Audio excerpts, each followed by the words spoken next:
Hello. Welcome. Welcome to the stream. How you guys doing? Good evening. Happy Friday. Sorry for the little bit of a late start. Here's though. Why am I apologizing? Alright. Boot up the game. Actually, I should probably close the game and open it since the update hit. Oh wow. I guess we're on gallon off. Change that. Where's Safaria? Safaria's just gone now, huh? Got a Yoshino server instead. It's just how she goes, I guess. Summer returns. New boss battle. Oh my god.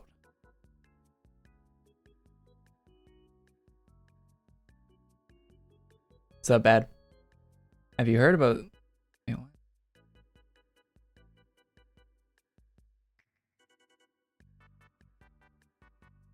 You heard about what? Let me type in the chat. Alright, let me see here. Design notes. Has the design notes been updated? Not really. Looks like it's from yesterday. Is this a new thing? Oh, like a new pack? Become a deep sea defender. I'll be honest, I hate the ocean. Do not want to become a deep sea defender. That's I would want the opposite of that.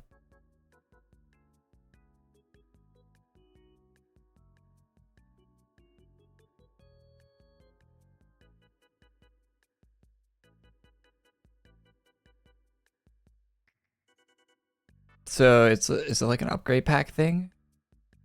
Oh, it's a bonus pack? Yeah.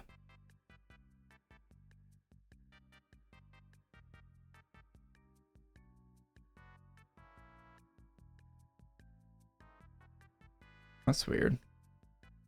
Wait, so if you buy a 12-month membership, you get the bonus pack? What?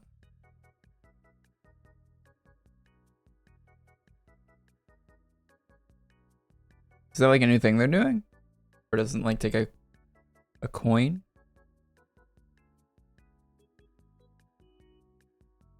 If you buy that, it's kind of nice, I guess. You get whatever month's pack that is if you buy a membership in that month without having to spend the coin. Do you still get like a token? You buy the 12-month thing? Or do you just not get a token? You just like don't get to choose what pack you get?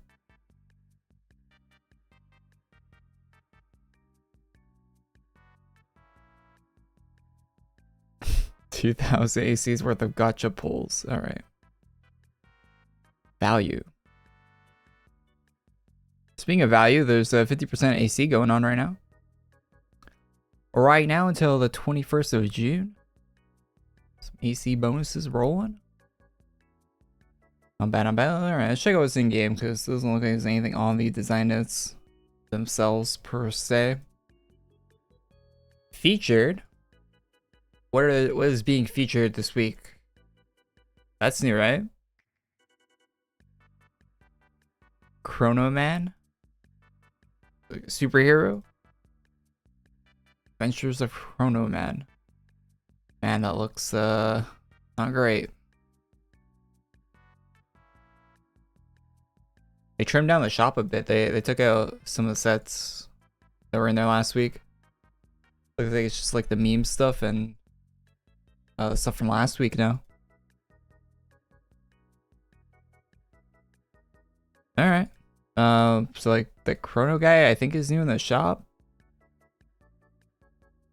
Is there anything new with Summer Return? Wait. Is this actually new? Ghost Beach? What's that? It's not new. Why does it say new on it? Is this new? Actually, this might be new. It looks like a reused mob. But I don't recognize this. Like this room.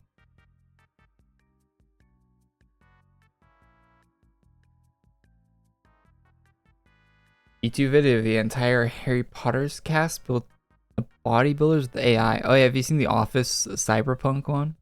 That one's pretty good. Is this new? I don't even know if this is new or not. It's really hard to tell with all the recycling they do. Very green company over there at Artix Entertainment. So Lavarock Bay says it's new as well. Okay, this one's new.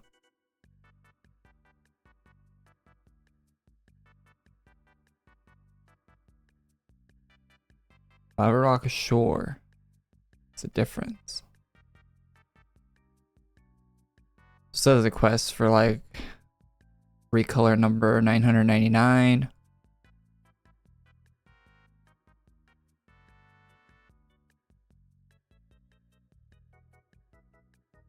This new gear. Oh. Ooh, some fireballs.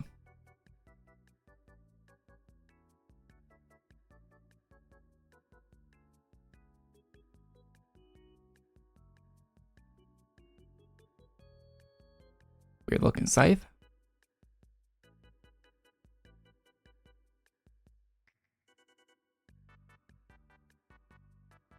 It's kind of a cool sword. Kind of. Like a dragon hilt. A little wonky though.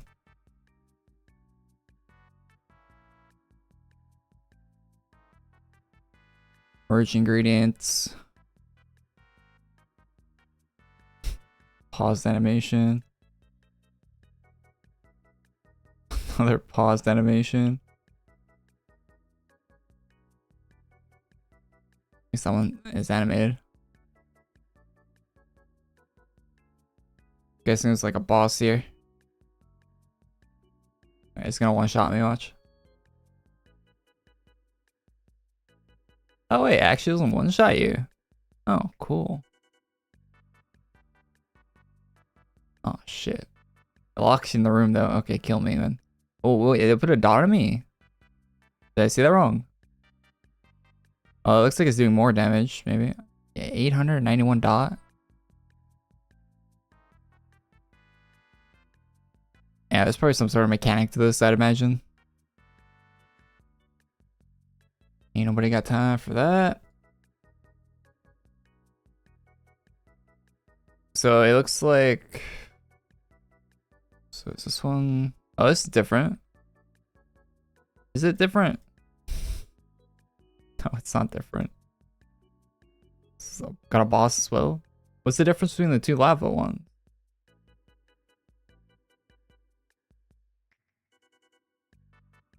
You're already in the map.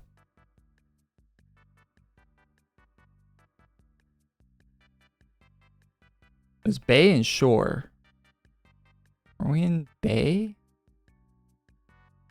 Shore. Bay. Why are there two? Like the same map. Oh, 75 plus. Oh, is one like a harder version?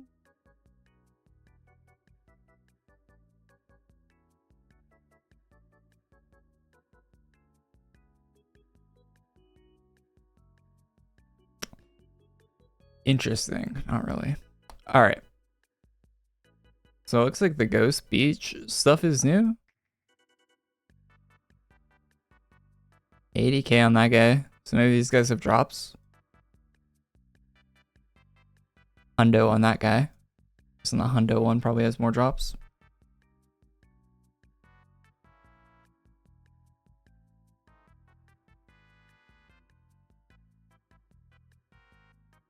Hilarious stuff. Yeah, that AI stuff's crazy. AI stuff's pretty wild. You know what's really crazy? Like actually good AI is the voice stuff. That voice AI is so good now. Like the text to speech, like you can train it on like anyone's voice. That stuff's kind of wild. Still sounds a little off, you know? Just a tiny bit off. Just a little bit not right sometimes, but you can get like sentences out of it that sound like indistinguishable. If if you like cherry pick what kind of what you're looking for, you can get good results. I heard that scammers are already using that, like phone scammers. They're already using that AI stuff, the voice AI. So they don't even have to call people. Just have an AI do it now. That's a hustle right there. Oh yeah, we got an item.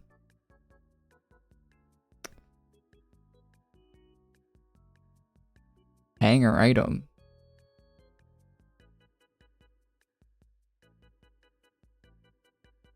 Any rares? No. Or wait, is that new? None that I would buy. There's like one chrono set in the future gear shop that is probably rare, but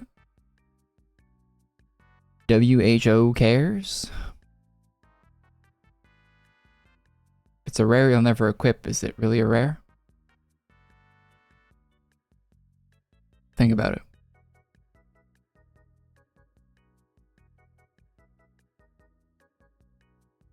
Think about it.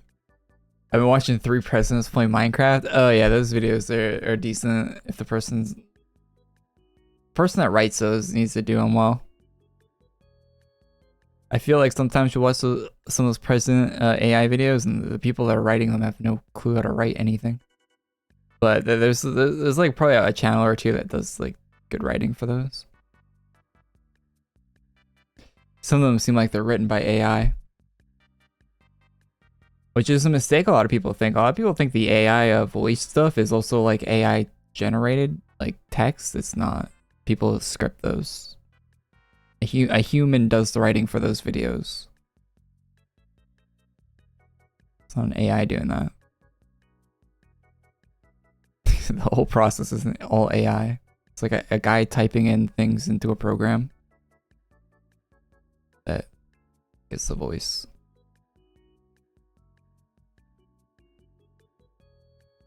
99% of rares? Yeah, all of this stuff isn't worth equipping these days. Sad as that is. The thing about AQW also is it's got so many items in the game that being an artist now, you have to compete with like what, 13, 14 years worth of other people's art. You're competing for an equip slot on a character against like over like a decade and a half of other art. Tough competition, to be honest.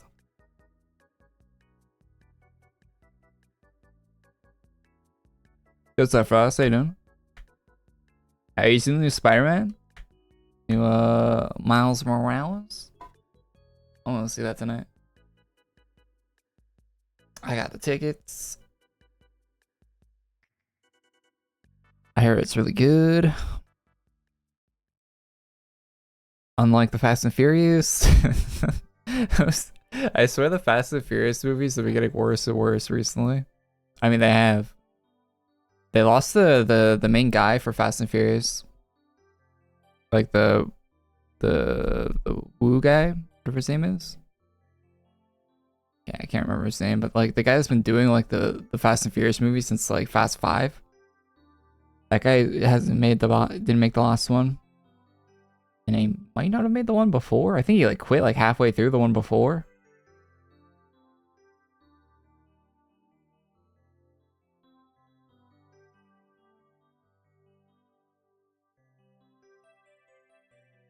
Imagine TT RPG role players. I don't know I don't know that acronym. Well, I know RPG, but it was TT.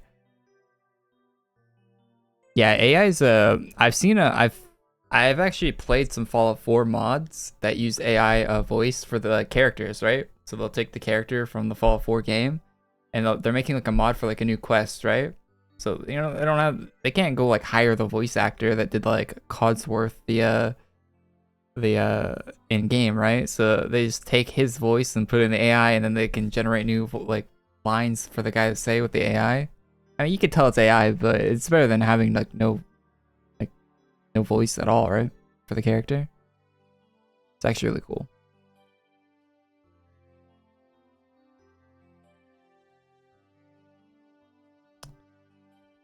You know how you could tell the new Fast and Furious movie was a 2-part deal too?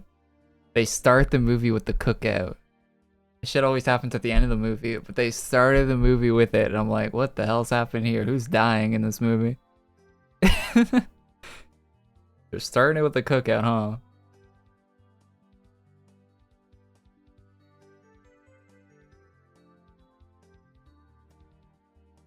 I want to say some spoiler shit for the new Fast and Furious movie. Like, well, here's like a very vague spoiler, but a character dies in the movie, and you're like, okay, that guy just died because he doesn't want to be in any more of these movies, right? Yes. Like the whole reason that his character dies is purely because he just wants to go like do other shit.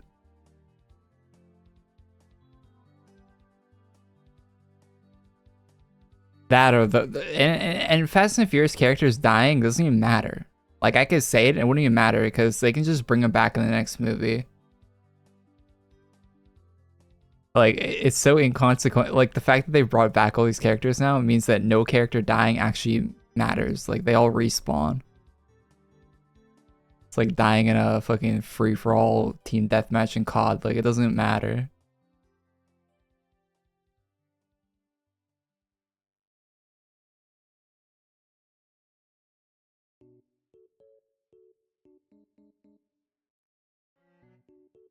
It actually wouldn't be too bad if it wasn't green. Or a better color of green. I don't mind green, but it's kind of like dull green.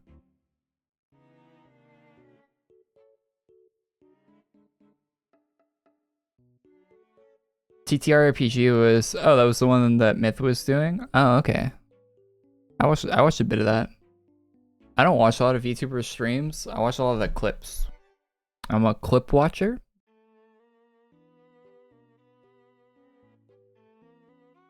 I do not tune in the streams. The only time I tune in the streams of VTubers is Ame was playing New Vegas. I watched that.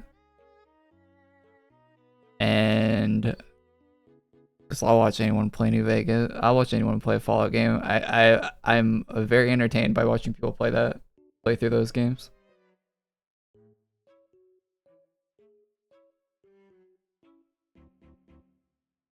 I have tickets to see Spider-Verse tonight. Going after the stream. Cannot wait to see that. I really like the first Spider-Verse movie. I actually rewatched the first Spider-Verse movie like kind of recently, last like month or two. So I'm all caught up on that.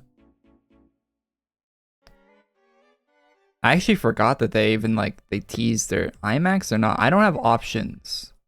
I'm saying IMAX or not is like saying, are you seeing the movie or not?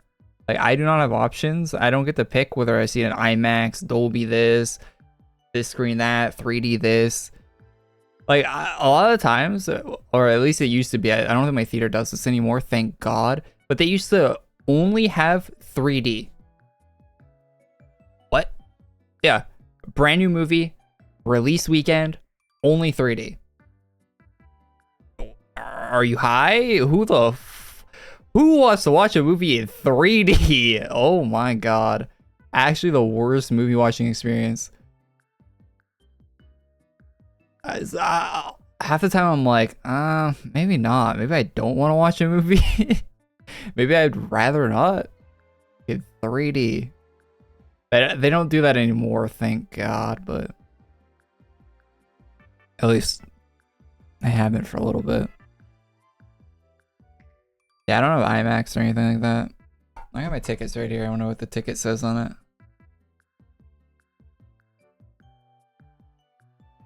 These like virtual PDF files for the tickets. 23 tickets. I don't say shit about what kind of screen it is on the ticket.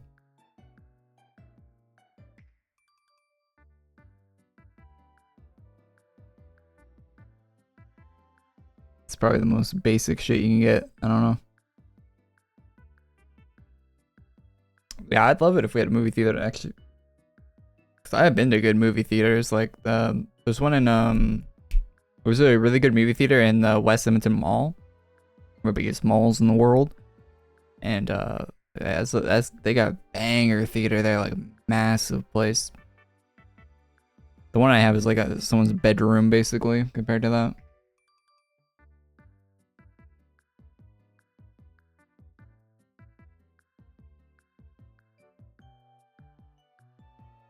Okay, buddy. 8 showings of the same movie? They have like one theater showing a brand new movie that just came out. And it's like, I went to see John Wick the weekend it came out, right? Like Friday, like I think you can see it Thursday night, but like basically like the first day anyone would go see it. And the movie theater was like half full. Like the night the movie came out, it was half full on Friday night. Small theater too. Like I said, like pretty, like probably the smallest you can make a theater. I don't like, it's really dog shit.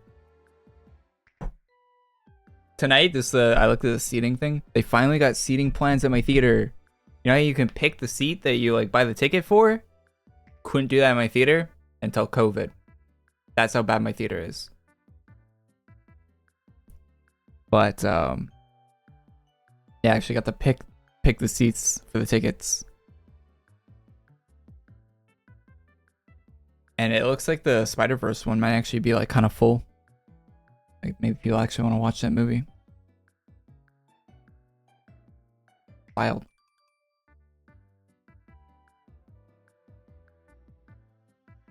When I went to watch John Wick, it was painful. It was on IMAX, a massive room. Why was it painful? I like the new John Wick movie. Oh, first row. Yeah, I watched the movie in the first row before. When I went to see Endgame, like the last Avengers movie, like you couldn't buy tickets, right, for your seats. So we just like showed up on release night and pack theater, of course. Like one of the only times I've actually seen like a line of people get into the movie. And yeah, we were like on the second row from the floor. That shit is awful. That's the only time I sit then. Usually we get like the middle, like upper middle, like where the like sound engineer sits type areas. Usually where we sit because, you know, it's like an empty theater most of the time. We get there early.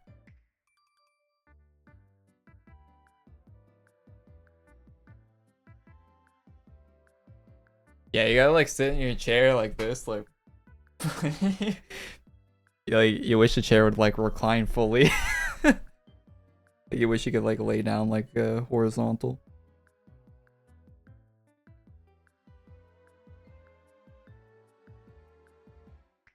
Back left, the best seat. I sit like like top top left sort of, but in the middle row, in the middle like seating row.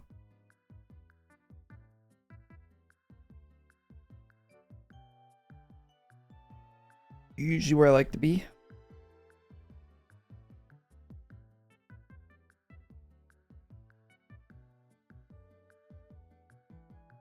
Yeah, but I heard good things about the Spider-Man movie. Apparently it's a two-part thing. I don't really like when the movies make it a two-part thing. Not a big fan of that.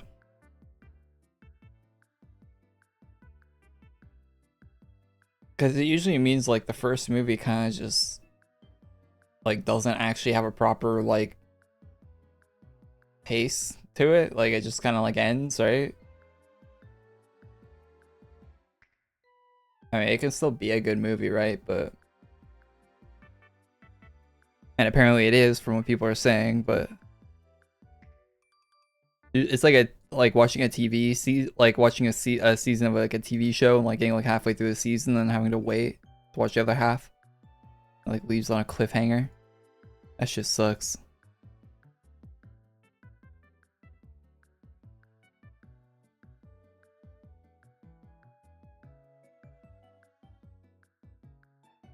Item already in your bank. Oh, this isn't even new stuff. I got debated. This isn't even new stuff. It's already in my bank. Whatever. No content in the update today, I guess. Normal update.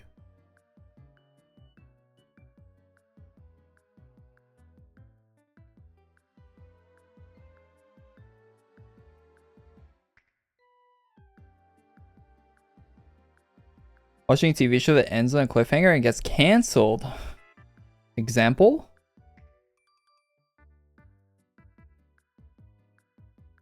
I can only think of one time I've watched a TV show and it just ended. It was like an anime I was watching.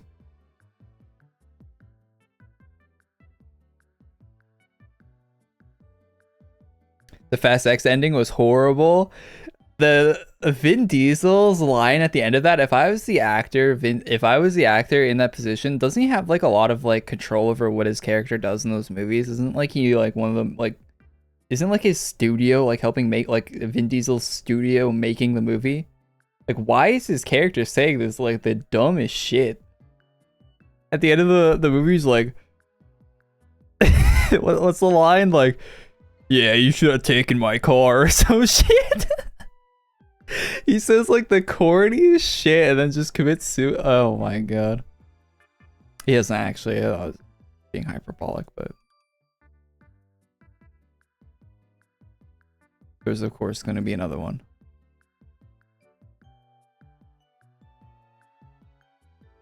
That was like actually, and like the whole movie, he drives those Chargers like they're indestructible. And he can't maneuver around a semi-truck. It looked like it would be so easy to like pull off some kind of car ninja, like ballet with his car to like get around one of those semis real easy. But nope. Nope.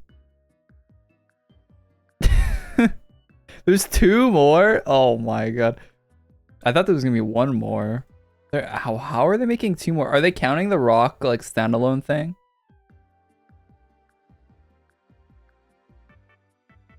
Because apparently they're doing another like Rock thing, but it's not going to be like a Hobbs and Shaw. Just Hobbs, I guess.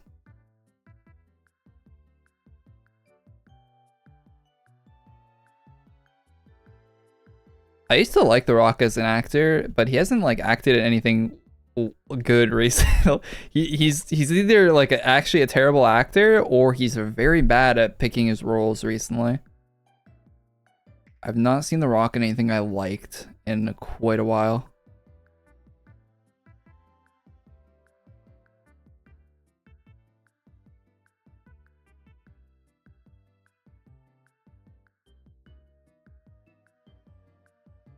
I haven't watched Hobbs and Shaw. I watched like the first like 15-20 minutes of it and like I fell asleep or turned it off or got distracted or something happened. I did not watch the whole thing. Hey Shiver, yo, thanks for the sub. Appreciate that, man. 5 months. Thank you, thank you.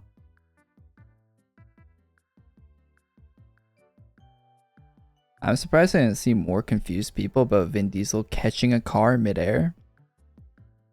Was it Vin Diesel or John Cena that lifts up a car with one arm in the new in Fast 10? Like he one arm like lifts up a car. Okay, superhero.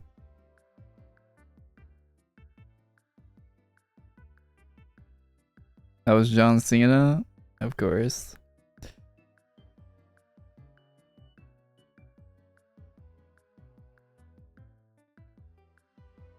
I'm guessing this gear isn't new either, right? Like, I think I have this already.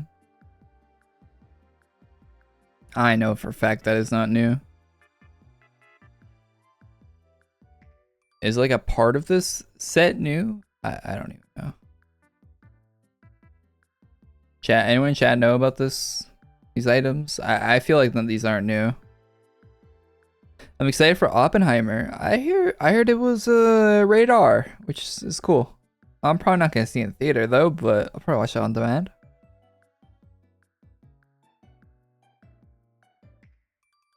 People seem excited for that Barbie movie. I might watch it if it gets like really good reviews, but it does not look like a good movie. It looks real bad. I'm gonna be honest. Although seeing Will Ferrell in it, I like Will Ferrell.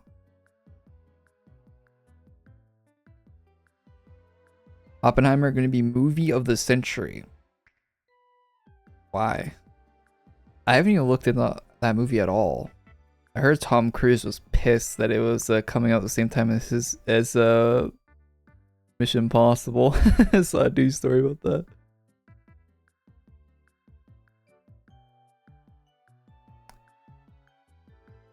Yeah, the guy that developed the atom bomb, right? Atom bomb, baby, little atom bomb.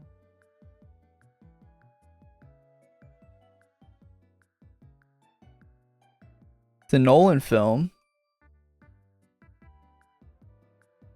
Matt Damon's in it.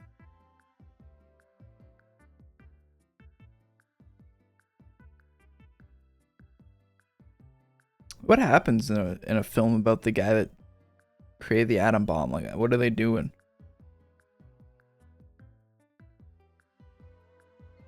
Manhattan Project leading to the development of the atom bomb.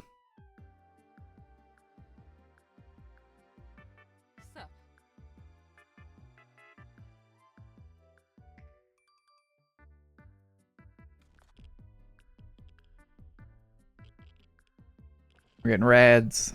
Papa Radex.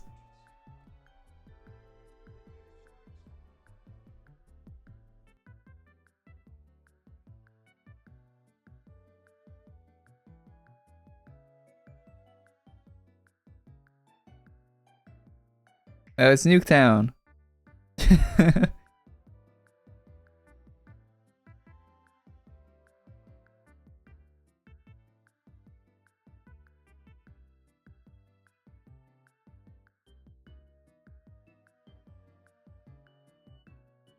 The people that were doing this shit are actually just insane.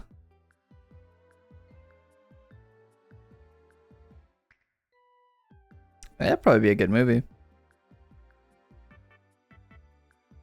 It doesn't seem. It seems like a fictional thing that happened. Like it seems like it's part of like Call of Duty Zombies lore or some shit. Like the people making an atom bomb.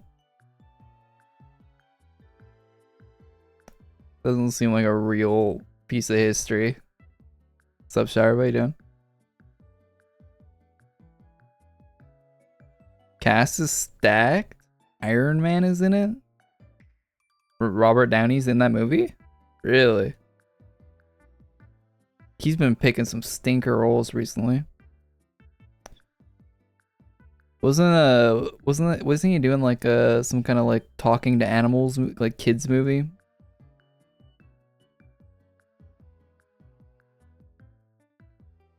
Dude should pick some better roles.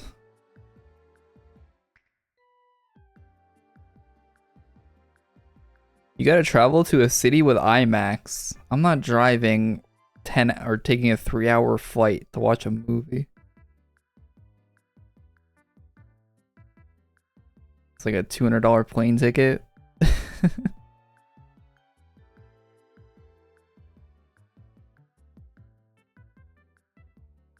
Yeah, you are. The animal one was Walter White. Save my day.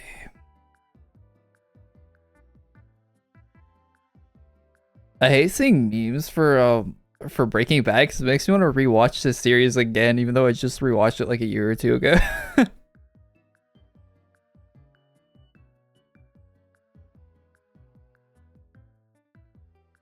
I wonder what they're up to. The guy, the director, what's he up to? Breaking Bad director. They're done with Better Call Saul, right? What are they cooking? What's he cooking? Someone Chano? Some trash? Oh.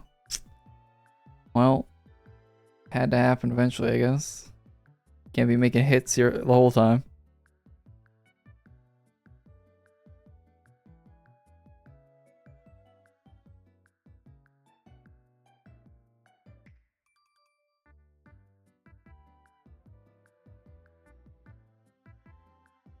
Wait, does the new boss have drops? Like from the boss battle? Is he even killable?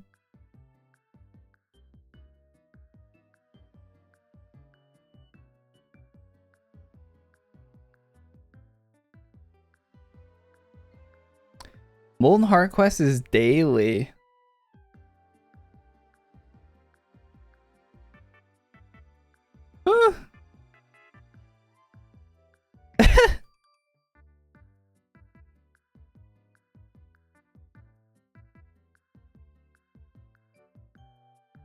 Nobody on Twitter is saying anything about drops.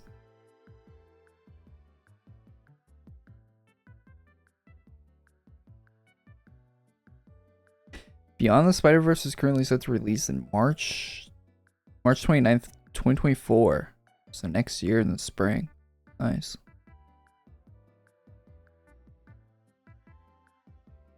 That new Diablo looks good, huh? But it has a battle pass. I don't understand that.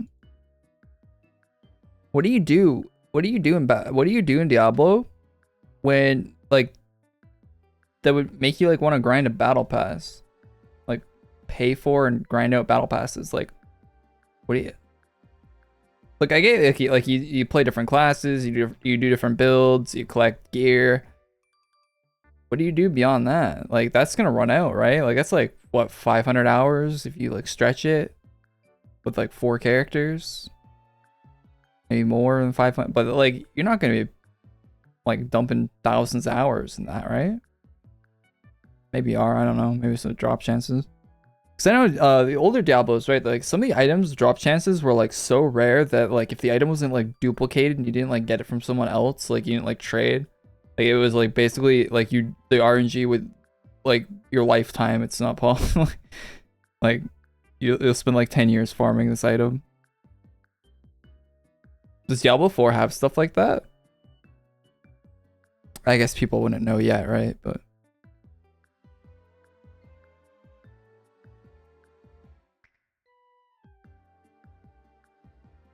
yeah, none of this stuff is new. I don't think. Like I think they just like falsely labeled this event like this map is new here. Like it might be a new map, but I don't think any of the actual like, content in the event is actually new.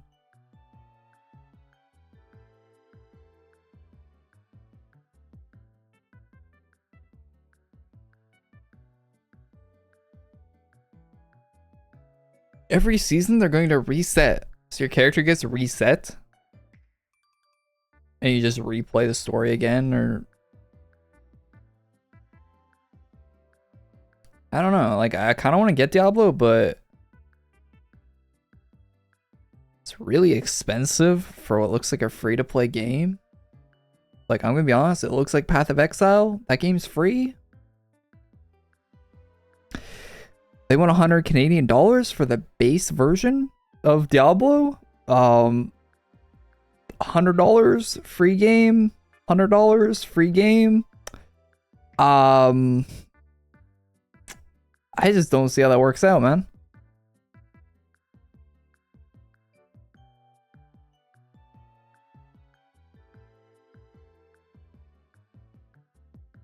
There's 2 bosses. Do either of the bosses have drops in AQ?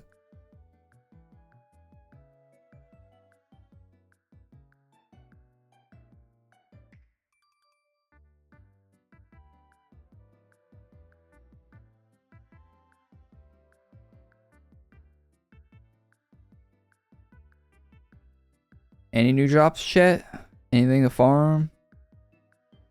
Because it looks like there's only that like those recolors, right?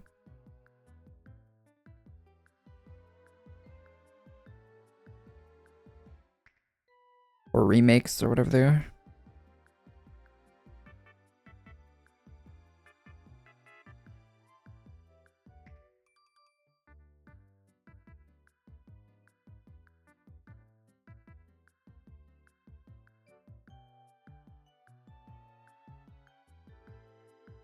We don't want to replay the story and lose everything when you can make another character.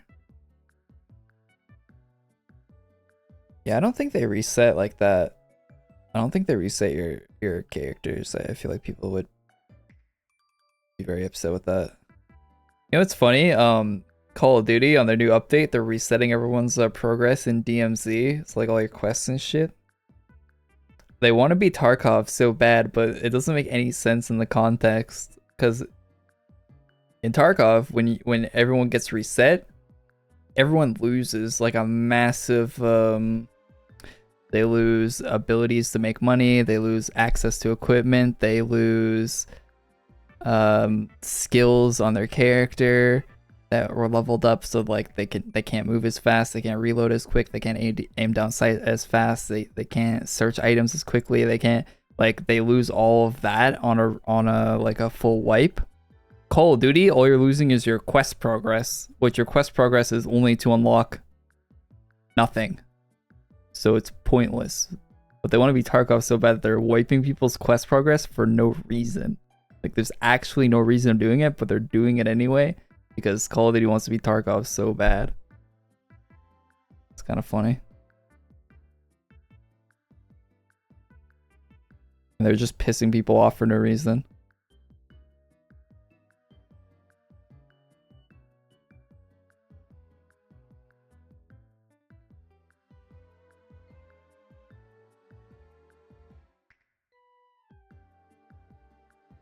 Is there another, did they update sign outs, like saying what's in the event? And they hid something somewhere? Oh, looky.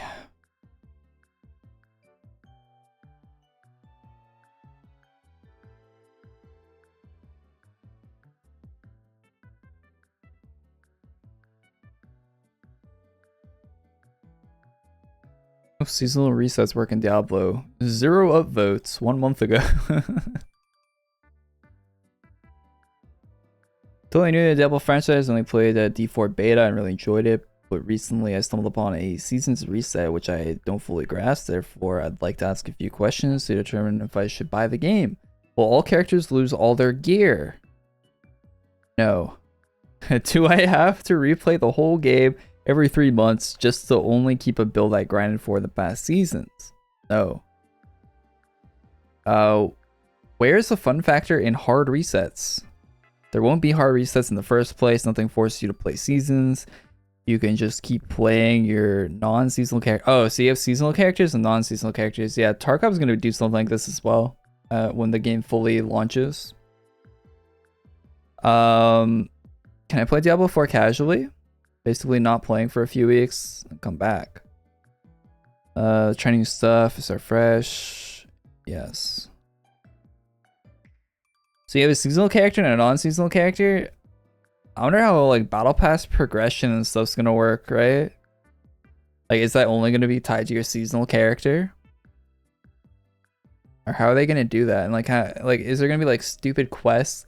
Like, remember those like remember when battle passes like first started coming out and games would have like stupid quests for you to do to earn battle pass tiers or whatever?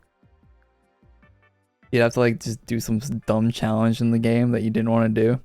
And now like most battle passes are just XP based because that's better for the players and everybody.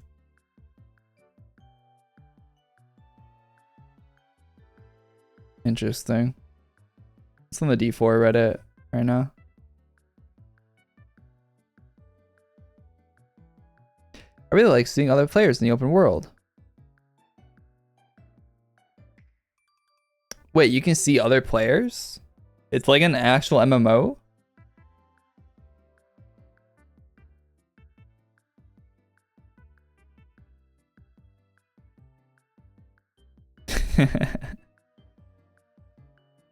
I miss my pet getting gold for me.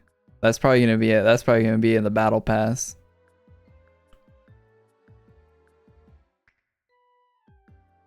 The camera does look way too close. That guy's right. The videos I've seen at least.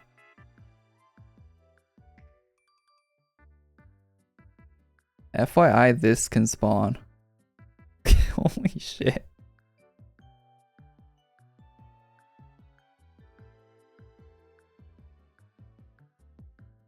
Be careful what you buy from the shop. In-game free helmet. Cash shop.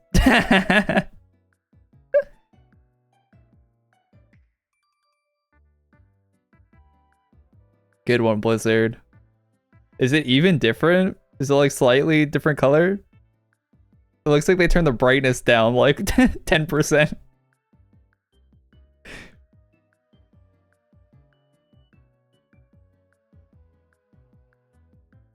Damn, I wonder how much they had to pay for that.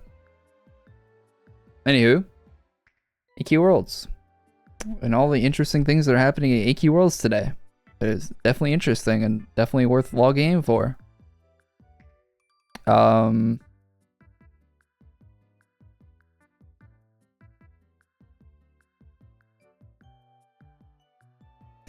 can tell everyone in the community is just so fucking tired of seeing these weapons. Well, not everyone, of course, but I feel like from like what I'm reading, the majority of the community like is just so sick of them. Fan favorite weapons.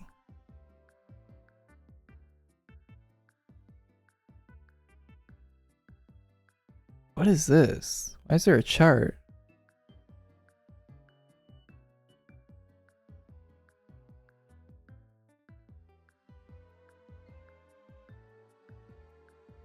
It would be nice if we actually had a summer release this week and not.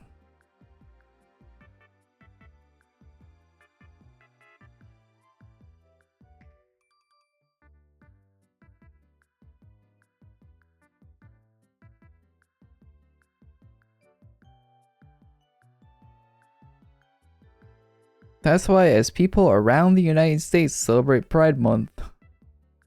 I like how they say people around the United States.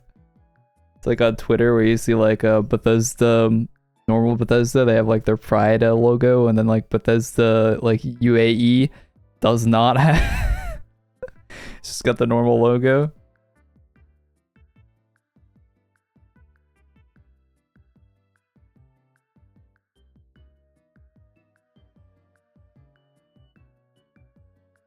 Does anyone actually like read all of this? Jesus. So much text.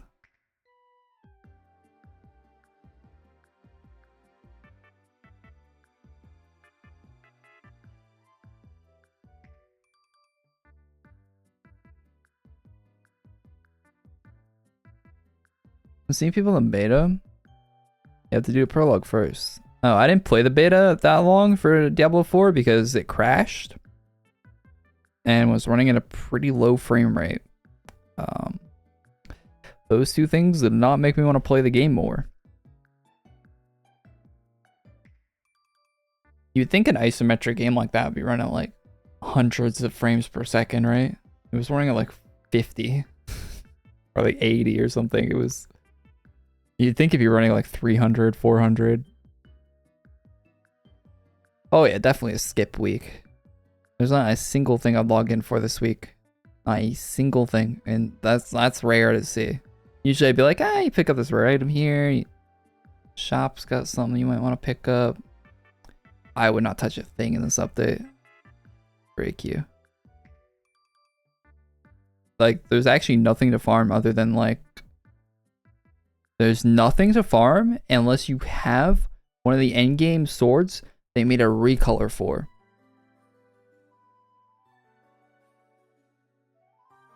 So unless you want a fire version of your Blinding Light of Destiny, there's nothing to do in the update.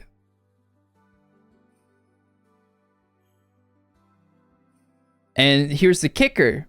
If the fire version of the Blinding Light of Destiny is appealing to you for some reason, there's also nothing for you to do in the update because you kill the boss once, turn the quest for the merge materials. It's a daily quest. So you can come back tomorrow and spend 10 minutes killing it again tomorrow. So there's a whole lot of nothing.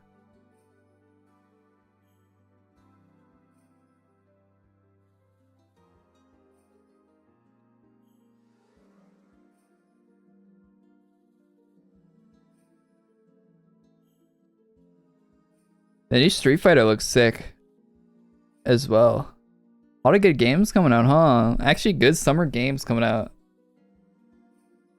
A shorts worthy update? I wouldn't even make a short about this because I don't think anyone would want to watch a short.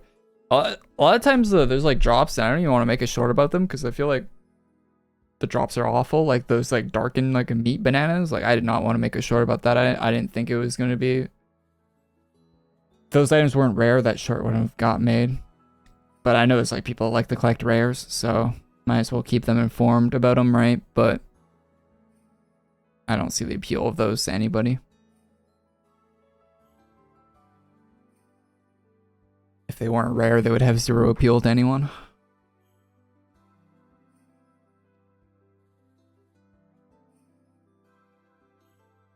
Been a while since I've seen an 8+ minute AQ update video. Yeah, even the news videos are kind of short these days. Like I try to get them like over 8 minutes for the better monetization on the videos. Like I don't actively think about that, but like I would like it. I'd like them to be.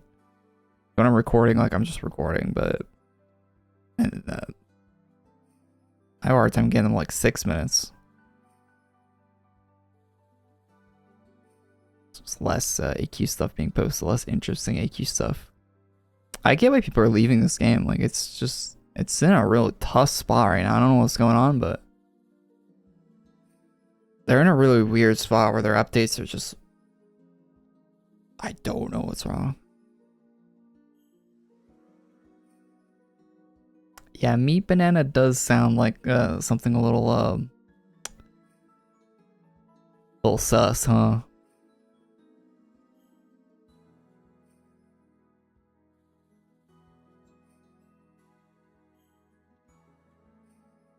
Do I have the Ultra Boss weapon from Time In? No. I think that's one of the ugliest looking swords in the game. That sword is so ugly. I have an SOD.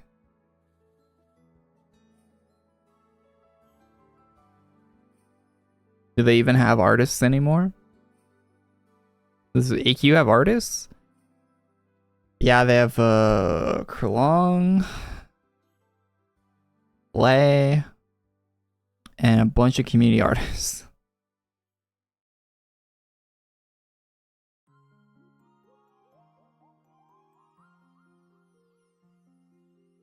Well, they're actually not community artists. I don't know. They don't have any like full-time staff artists these days.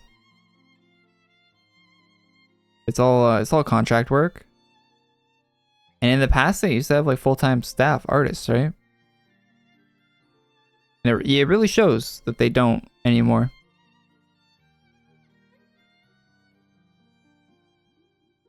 I can't be the only one that noticed.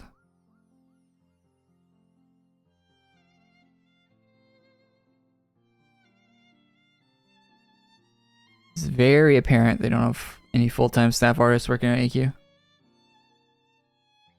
They probably pay the equivalent of like maybe 2 full-time artists out of like all 8 of them. But it doesn't even add up to like 1.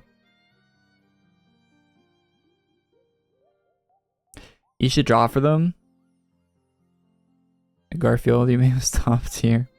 I actually kind of want to get into artwork a bit.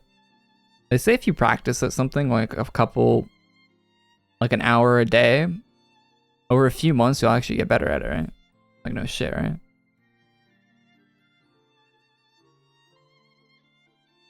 But if I was doing art, it would not be for AQ Worlds. I mean, I'd probably do some AQ Worlds stuff, but that would not be what I'd want to be doing art.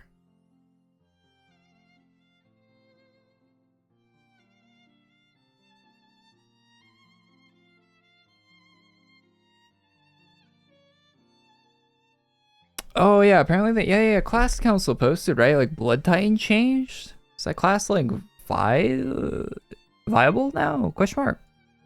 Thanks for reminding me about that.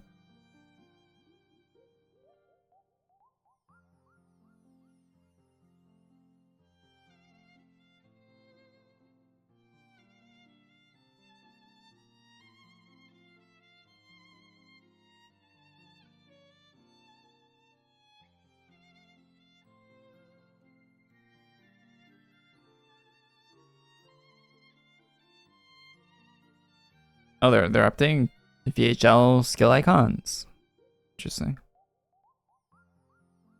Blood Titan skills have been reworked to make the class more engaging to play while preserving some of its traits that originally made the class unique. Blood Titan proved interesting to redesign as it's a tank-based class that utilizes HP for its skill cost instead of MP.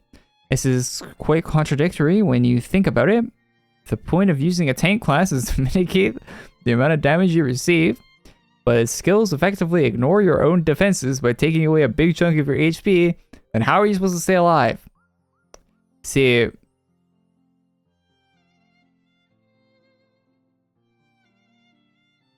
I always thought the people that design classes for AQ Worlds were a little kooky. It seems like these new class people are figuring that out as well. Well, you give the class more healing. A lot more. Oh, never mind. No, they're still kooky. Never mind. I was wrong. I should have read the next sentence. The people that design classes for AQ Worlds are still pretty kooky. Alright. Blood Titan is now a super tank. His damage output isn't too significant, but now able to withstand more of the hardest hitting attacks out there. You can even convert some of the damage it receives into HP. Under certain circumstances, you will truly feel like a Titan. Farming method changed. Oh, of course it did. Blood Titan tokens no longer drop. Instead are now rewarded from the rework quests. The class cost has been reduced.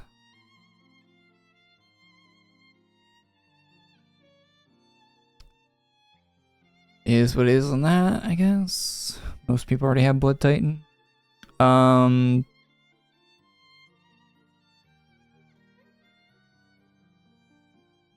Rank 1 passive.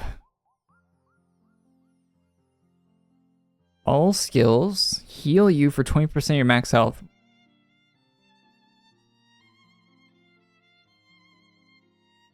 Can't miss, can't crit. Wait, all skills can't miss, can't crit, and heal you for 20% of your health.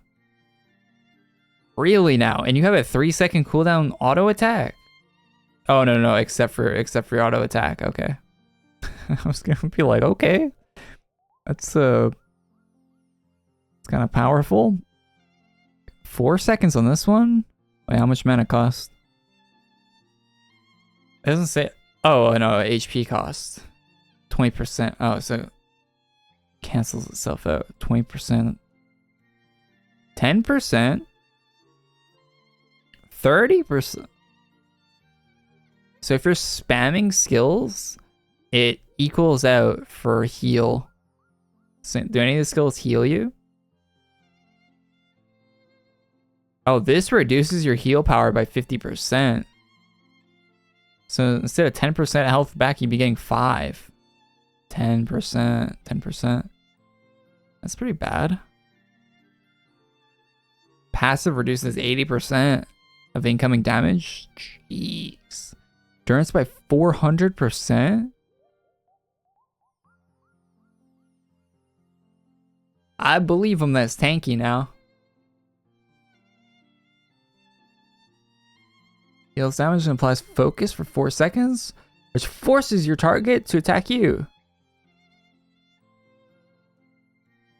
Wait, isn't that like a scroll of enrage, but built into the class?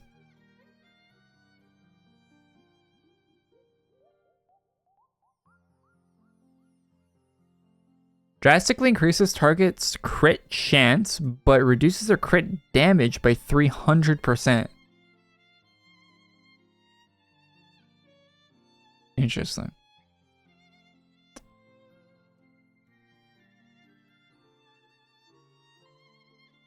Why?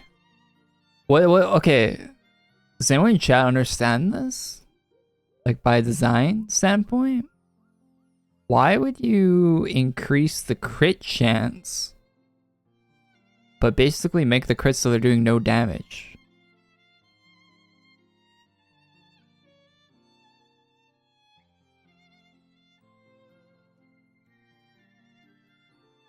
Why would that be a thing? That sounds like so backwards.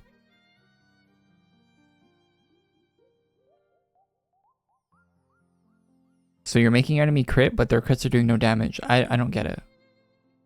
Like, why not just have like a damage reduction, like flat damage reduction on every? I don't know. Maybe that's better than. I don't know. I don't know the thought process behind that. I'd love to know it. Deals damage implies crippling smash, reducing your target's outgoing damage by 60% and crit chance by 30% for 8 seconds. Also a 25% chance to stun. Ah, damn. Okay, this thing seems like it'd be strong in PvP. Going damage by 60%.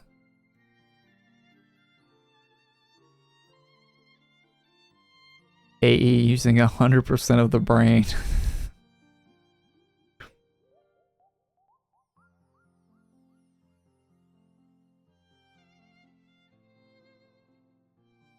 Alright, doesn't seem too bad of a class, to be honest. Will I be using it? No. Doesn't do any damage according to them, but it seems like if you need a tank, it doesn't seem too bad, huh?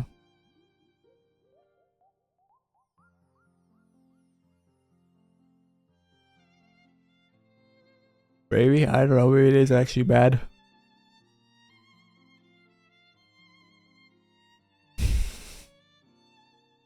Now where's the car clasher? Where's those patch notes but for car clasher?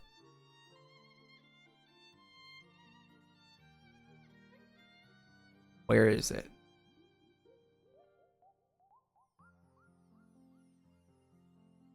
Is Blood Titan still member only? Is it?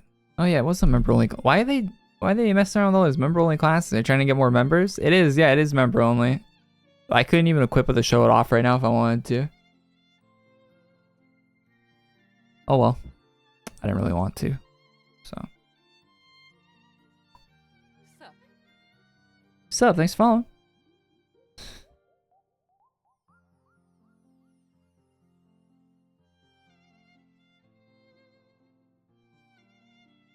Interesting update today. Is that nobody?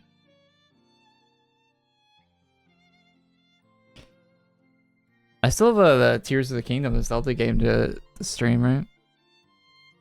Before I get into Diablo.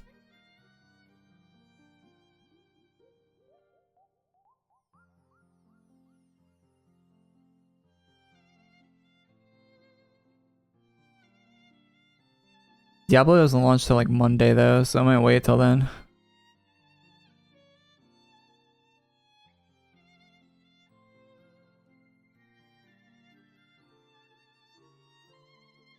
See what's up with that.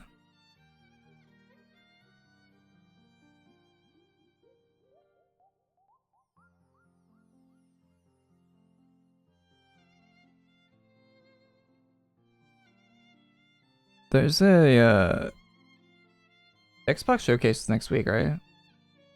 No. It's like Sunday next week.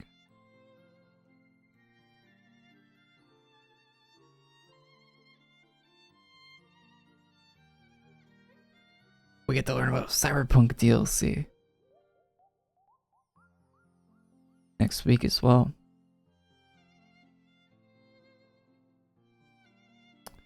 Finally.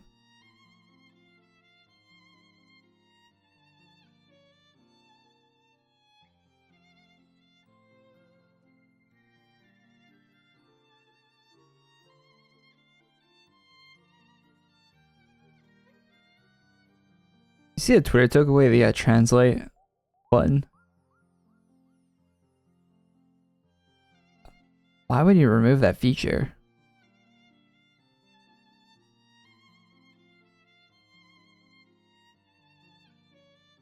Who is it hurting? I use that feature all the time actually for all the Portuguese people on Twitter. And what's the Filipino language? Bunch of those people translate that stuff all the time.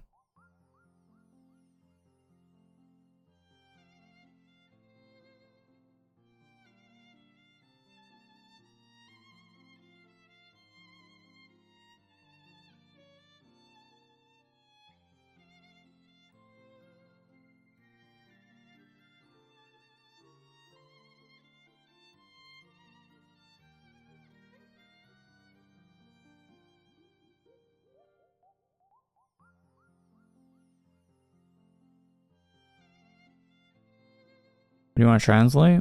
I translate a bunch of shit on Twitter. half my Twitter is in a different language, I swear. Now you can just right click on the page and click translate and it'll translate the whole web page. You don't have to paste in the Google Translate. If you're on Chrome, just right click and click translate. But it still sucks. I like to have the button there. Yeah. Really just right click on your web page if you have Chrome. And there's a translate button. Translate to English.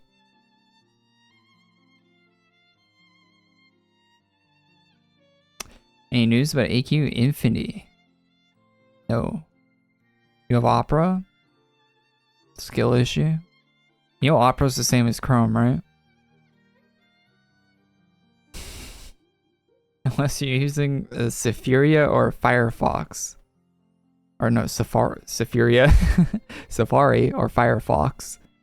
Every browser's Chromium, including the built-in one on your thing. They're all Chrome.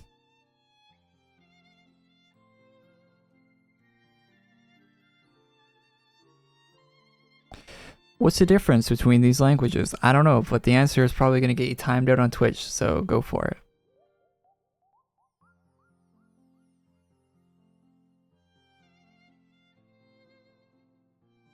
Say something stupid in chat. Go for it.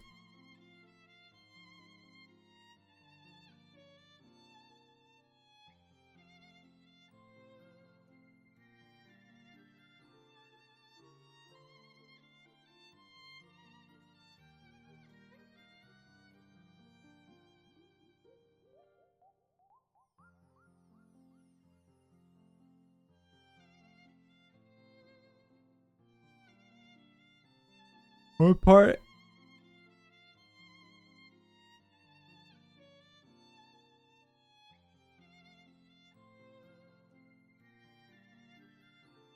What exactly of AI makes Google so afraid of it? Well, Google's afraid of AI because AI basically defeats the purpose of a search engine, right? You just type in the AI like, yo, what's a good recipe for apple pie? And then it spits you out a recipe for apple pie, right? You don't have to Google that anymore. You're not getting Google search results for that. You're not watching a YouTube video owned by Google. You're not watching about apple pie. You're just typing the AI is telling you.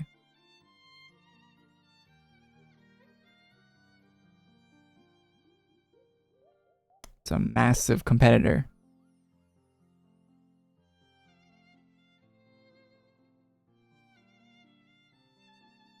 That's why they don't like it. That's why all these tech companies are like, AI is scary, guys. It might wipe out the human population. We need to regulate this because it'll compete with us. So it's really scary if you're a mega corporation.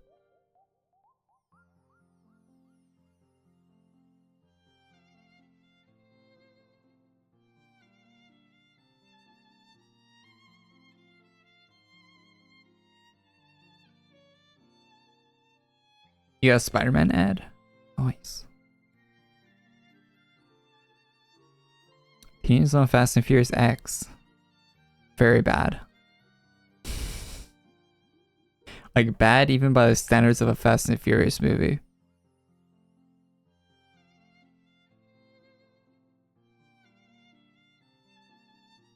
I didn't like the last one either. The one before it. But I thought the one before it was a bit better. Quite a bit better, actually. The new one was an absolute stinker.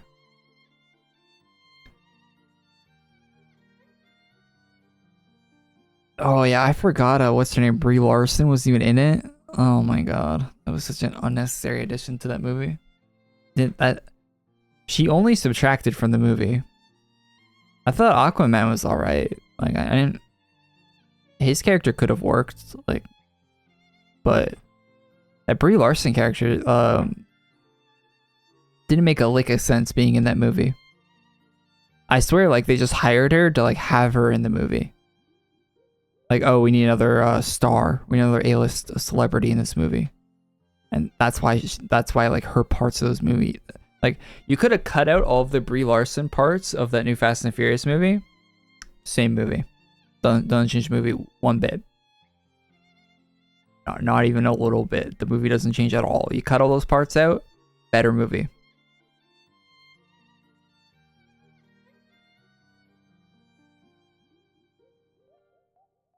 The parts of the movie she was in didn't even make any sense.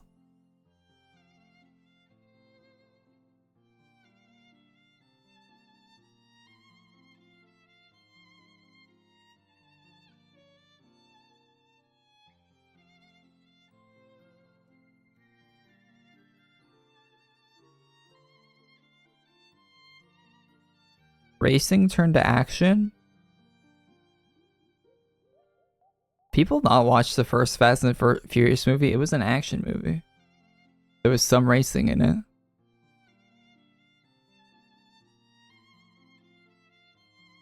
Like there was a good part of the movie where they're being chased by people with motorcycles, Mac 10s. They're robbing trucks on the highway. And there's like big, like the finale scene from the first Fast and Furious movie was that, right? Like the whole first Fast and Furious movie was an action movie that had racing in it. Like the opening scene had a race.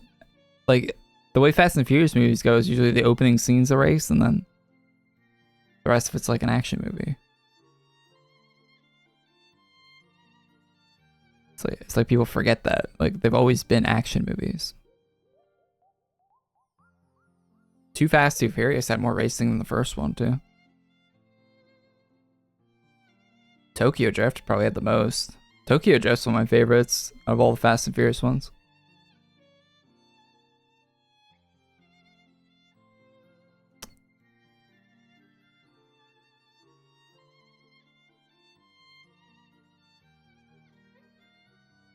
It was more focused on racing than action. It was like the theme of the movie, right? More than anything.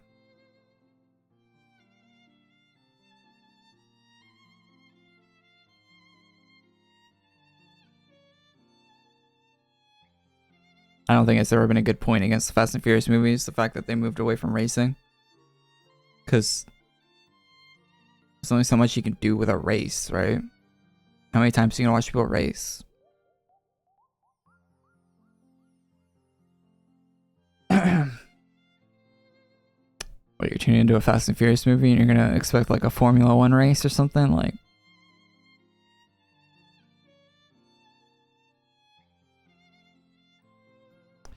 it got personal or drama scenes. There was a lot of drama in the first Fast and Furious movie.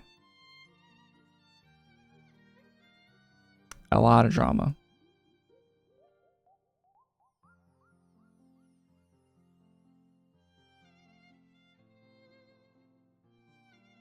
A lot more well done drama than they've been doing in the recent movies too.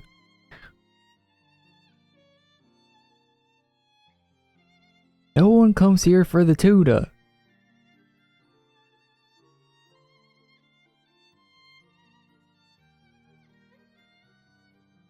The one thing the first Fast and Furious movie had that like new ones that don't is an actual plot that made like a lick of sense.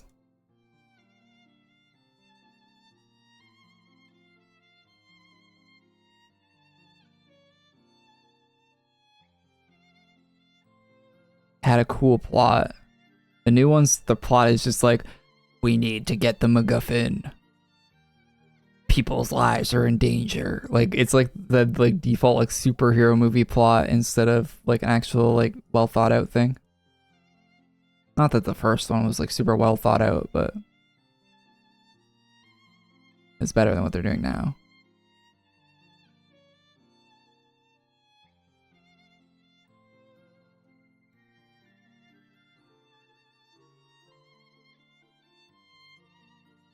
I'm back. Welcome back. We're somehow talking about Fast and Furious.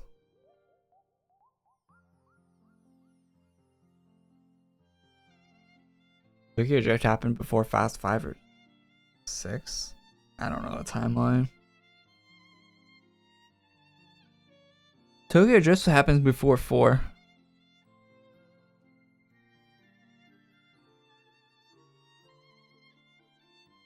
I think they reset the like they like redid it, but it should go 1, 2, Tokyo, 4. Because Vin Diesel's at the end of Tokyo. And he's in the next one with Han. Apparently Han was in Brazil when they were, or wherever they were in 4 with them. I don't know. The story, trying to make sense of that, it's like, nah, it's not gonna make any sense.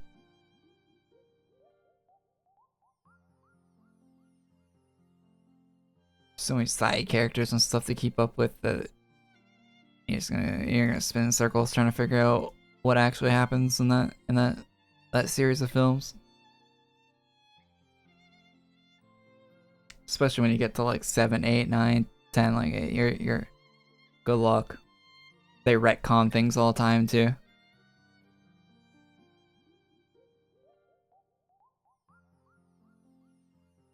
I think a few things got retconned in the most recent one, like as well, right?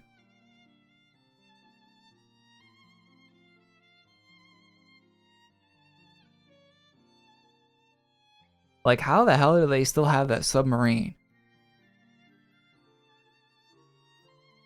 Tokyo Drift was after 6? No shot, it's after 6.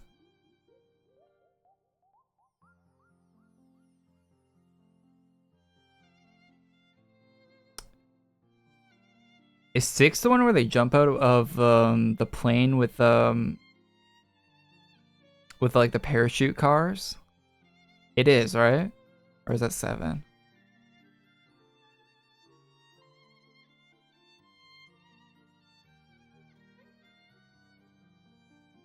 6 is the one with the tank on the highway.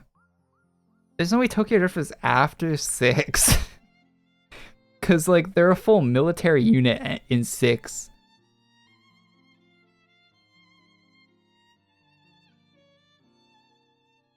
Six is like the one with like the, yeah.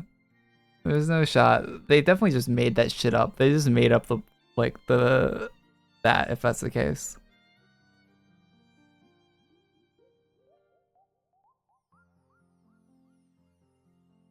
They just put it wherever they thought it should go.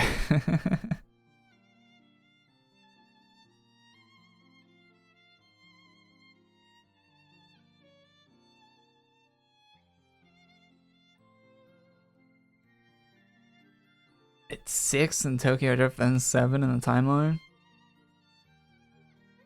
That only makes sense in like a fictional universe. Because the way they had it set up in reality, it was not.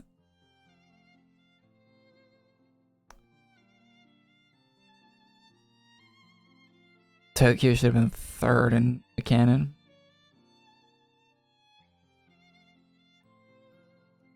Because if you go by the year and everything, it doesn't make any sense. It doesn't make any sense. Like if you look at like the because if you watch Tokyo Drift, it's very of the like era of like early 2000s, like all the tech and stuff in that movie. It doesn't make any sense to be after 6 if you look it up. Like any level of scrutiny would not make any sense for that.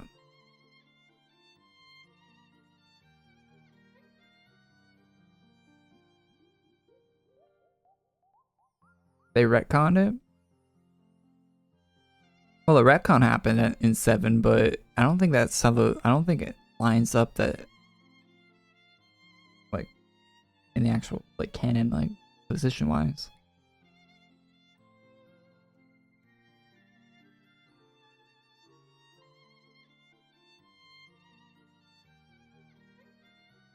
Why are we talking about this though? Who cares?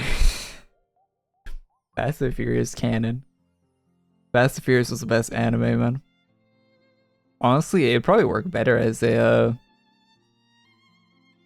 as an animated thing, right? Fast lore. Too fast. Too furious. Oh, do you know this? Okay. I was so sad watching the new movie there's a part in Fast 10 where Rome has all the cash on her, right? And they could have done a callback to Too Fast, Too Furious. And I was like, no, why? Where's the callback? It would have been so good. The fuck? Who wrote that movie? Absolute morons wrote that movie. Pockets ain't empty. Why is it not in the... I'm at... There has to be a cut where they did that though, right? Like on set, like there has to be footage of it.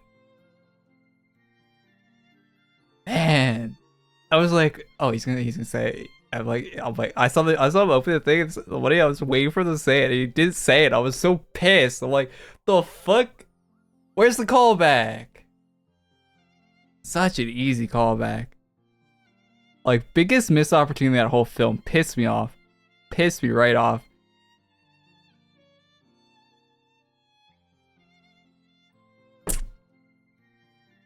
Paul Walker was still alive. They both would have been there, and they both would. they would have. It would have been a callback if that was the case. If they were still making movies with Paul, it would have been like a real good moment in the movie. But no, these fuckers can't even write a movie.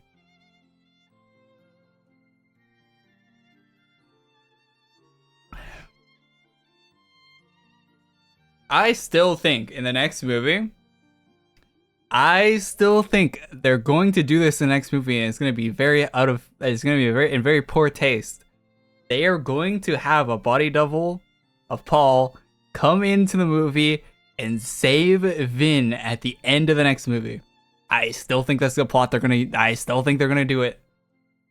I still think they're gonna do it. He's gonna show up, or maybe he'll be in like maybe a blue R34 is gonna show up in the movie and do like some slick maneuver, and then he like like you don't see into the car or whatever. But they're going to do something like that to like pull like for like one of the last scenes of the like when they're ending the series, they're going to do that. They did that with Cody already? Wait, was Cody on set already? I'm just making up that theory. I don't actually know. I haven't really been paying attention to like behind the scenes shit or anything. But they're gonna do something like that, right? I know for 7 they had to use his brother for a lot of the like shoots and stuff, right? But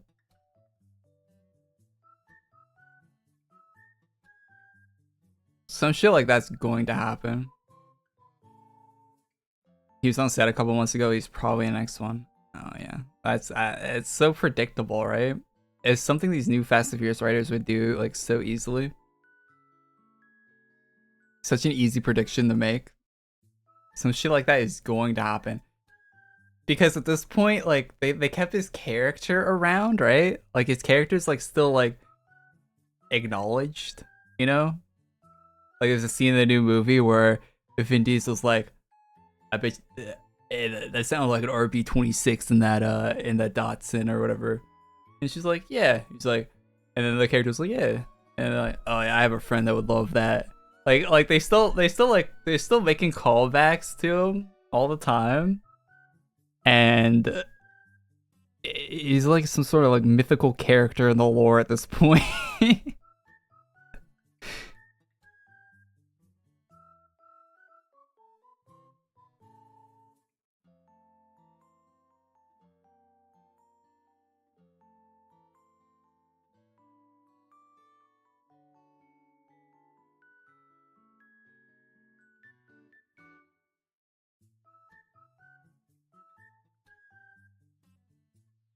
Those people are crazy. I haven't been much to do in AQ recently. I turned on the stream and just chat. Yeah, Brian, Dom's kid was Bryant House. They got raided. Yeah. I don't like the whole kid thing. I think it's taking away from the movie having the kids there. Like, I get the kids exist, but like having the kids like killing people is kind of fucked. It's kind of fucked up. Kids like sit in fucking what's his name, John Cena's car, like shooting rockets at people. Like,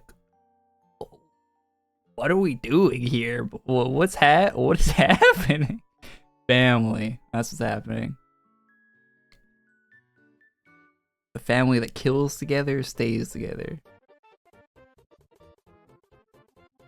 Kids like high ordnance, like shooting fucking missiles at people.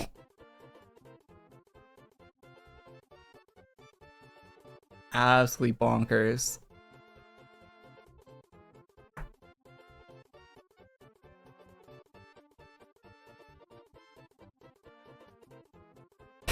You guys see the new Fortnite seasons is gonna have Optimus Prime in it?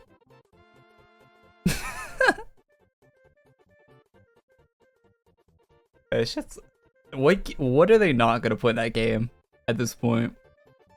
You got Among Us, Optimus Prime, fucking every other character that exists in the history of characters.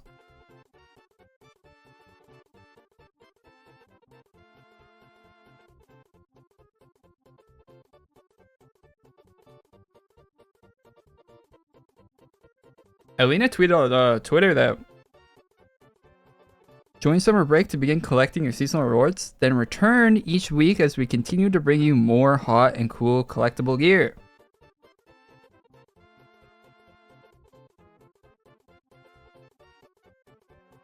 So, are they doing new summer stuff every week? Is that what that means? Starting next week? W. If that's the case. I'll take some summer gear. Transformers live event would be sick. Do they do live events? Does Fortnite do live event? I don't think so. I think they do them for. I think they only do live events for new map, like new chapters now. I don't think they do them every season. I can't remember. I don't know. I never really paid attention to them even when I was like actively playing it a lot.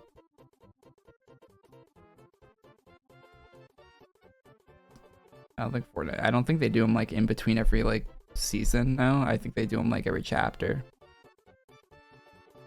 It was cool though in Fortnite now. The quests have like voice acting, which is cool. Like they're actually putting some effort into those, like the weekly like battle pass quests. Some of those have voice acting now, which is actually really cool. They actually have like some sort of narrative going on. I don't pay attention at all to it, but you hear it every once in a while when you like randomly go into a location on the map. You're like, what the fuck? Someone's talking.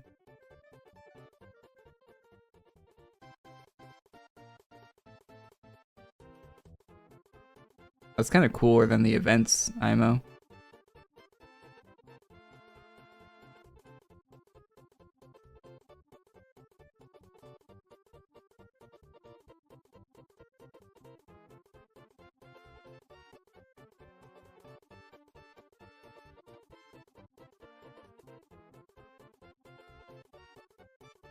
Prize shop in Shishin. Oh, they added a new Me armor, or whatever her name is. Do re mi fa sol la te.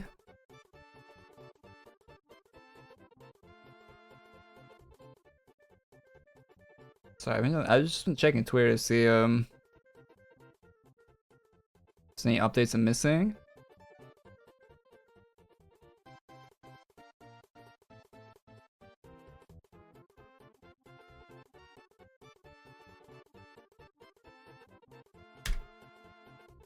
It looks like we got new armor on this map. Were you at in Zelda? Whatever I stream to. I've only played on stream. I'll probably play some more this weekend, to be honest.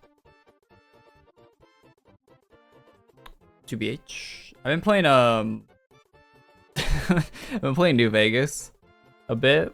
Trying to get all the achievements in it off stream. That's been interesting.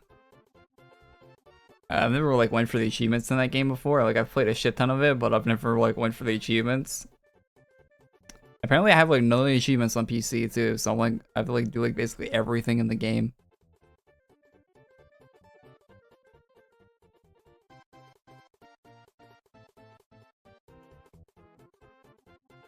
I've been doing that, but yeah, I probably should play Zelda.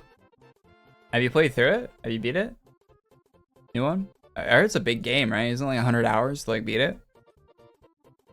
Like finish the main story. Oh, I thought there was gonna be a new armor here because of they showed on what was shown on Twitter, but there isn't. Just all the stuff that was in there before. All right, never mind.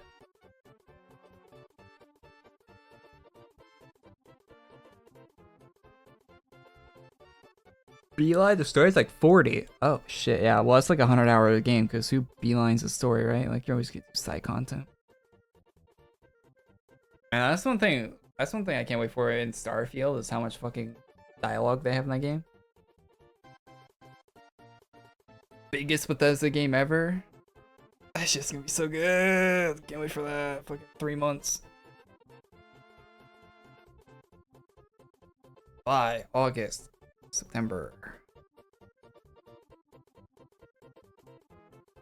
Coupled it. It's like it's basically it's almost exactly 3 months until Starfield comes out. You think Phantom Liberty is coming out this month? CD Projekt Red tweet out that they're doing like a. I don't think it comes out this month. I think July or August. I think August would be my guess. Because they said they're doing like some kind of tour where they're like showing off the game or something, like different like locations, like IRL like shit. Which means it's probably still like at least a month away. If they're doing that, if they're like previewing the game at places. Very excited for it though. Definitely looking forward to Phantom. Like all the I follow a bunch of the Cyberpunk devs on Twitter, and they're all like super excited to like finally be able to show it. Yeah, they're doing hands-on at expos, yeah. Which means like it probably won't be out, right? Because why would you do hands-on on a DLC that's already like released? It'll probably be next month or the month after that it actually comes out. I doubt they're gonna try to compete with Starfield, right? Like they'll probably release before Starfield, I'd imagine, because that's like big Venn diagram of people that play Bethesda games, and Cyberpunk are probably a lot of crossover there. They pulled out of an expo in July. Oh, well, that doesn't mean it's coming out in July, but yeah, July or August seems like it, because they've had years that like the DLC they've been working on is like basically like a small game, right? They've been working on it for years. Was it like 2020 that Cyberpunk came out? It's like 2023 now.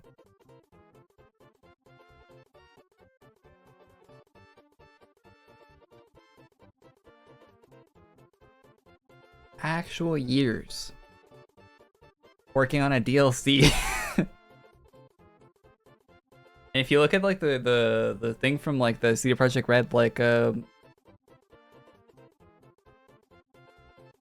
charts they put out, what are they called? And the calls, the investor calls or whatever. Like a big portion of their main like dev team has been working on the DLC, so for years.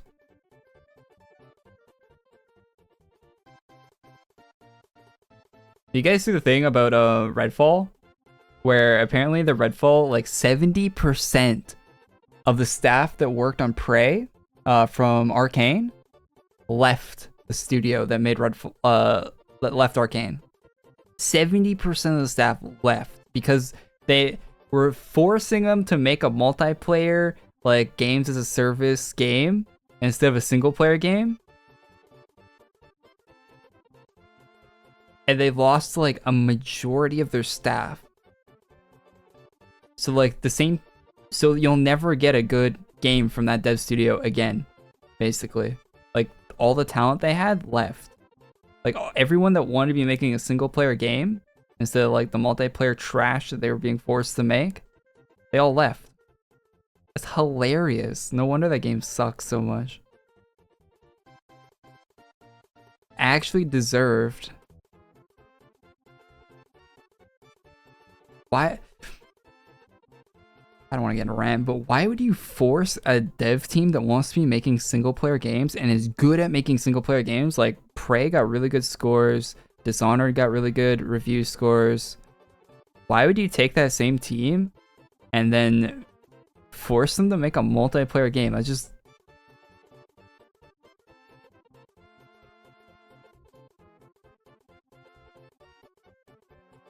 absolutely awful. The old leaks of it being a world filler with expansion are still true. It's gonna be sick. Yeah, one thing I really want from the new Cyberpunk update is like new vehicles in traffic, new guns on enemies, new clothing, like what else? Like new mechanics in the game, like maybe a different skill tree, more perks in the skill tree, more perks in skill trees. Like, I know one of the Witcher expansions added, like, a whole new thing, right? Like, Witcher had, like, the skill trees, kind of like Cyberpunk. But, I think it was Blood and Wine added, like, a whole, like, extra thing to the skill tree that, like, wasn't even there before, like, if you didn't have the DLC. I imagine you're going to do something like that with it again. Like, maybe a lot more cyberware. Stuff like that.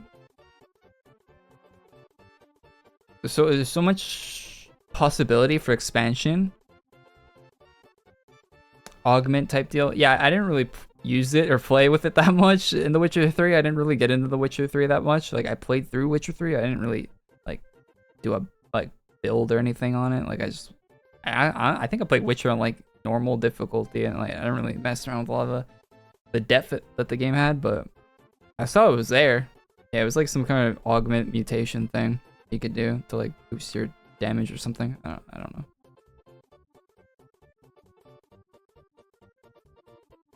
But it was like a whole other tree. They're adding a new radio station for the DLC, which is sick. With a host, the radio station has a host too. Sasha Grey is going to be the host for that new radio station in the DLC. A radio station with a host sounds cool. Maybe the radio station will be like updating, kind of like Fallout's, right?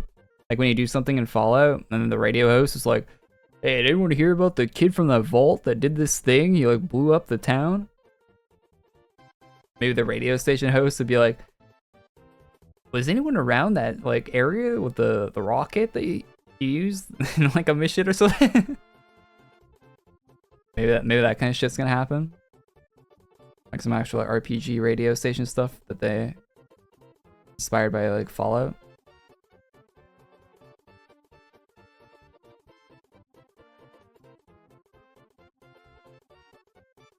Lots of cool possibilities for that DLC.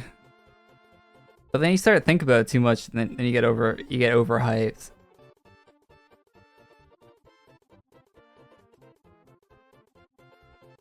I'll probably do a few of those things. Like they do with the loading. Yeah, like the loading screens. The loading screens were in The Witcher too, like those type. That's a very CD Projekt Red loading screen. Witcher 3 had those too. I think they're better in Cyberpunk than they are in Witcher, but it's probably to each their own.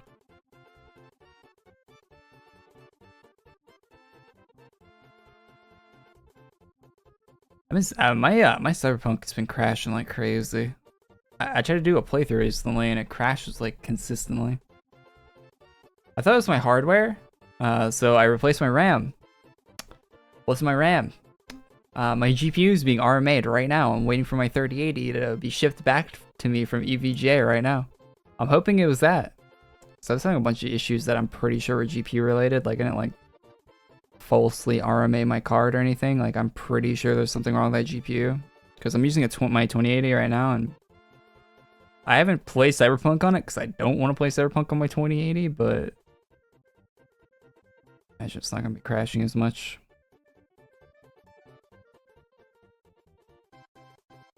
I had an RMA GPU, one of the dumbest things I've done though. Why was it dumb that you RMA'd it? I've RMA'd my GPU. This was the second time I've RMA'd the same GPU First time I got it, the fan was broken, so I shipped it back. Got a replacement. And now I'm pretty sure the GPU is like... Oh, who do you buy the GPU from? I got mine with EVGA, and I've never had an issue with EVGA at all with the like any issues. Gigabyte. What are they? What kind of issues do you have with Gigabyte with arming it? Because I typed out to EVGA, like I went on their forums, right? And they can see on their forums that I bought like 4 different EVGA graphics cards in the past. They kept the card for 3 months? What? Why? So I just I went to EVGA's website, right? I just typed out like, hey, I'm having issues, I'm crashing in this game, that game, this game, this issue's happening. I get blue screens like this. I had this issue. I've contacted NVIDIA. It's not a driver issue. Like I listed all the troubleshooting I was doing with to like fix my issues. I listed all the issues I was having, and they just said, yeah, ship it to us. We'll ship you back a new one. That was my EVGA thing. Like I just told them all the issues I was having, all the troubleshooting I was doing. They just said, yeah, ship it. We'll ship you one. We'll ship you a new one. Like basically no questions asked. Like I just told them what was wrong, and they just I got the shipping number already. Like I shipped it to them like a few days ago. I already got they received it like a day or two after they received it. They sent out a replacement. So I'm waiting for a replacement to get shipped to me right now.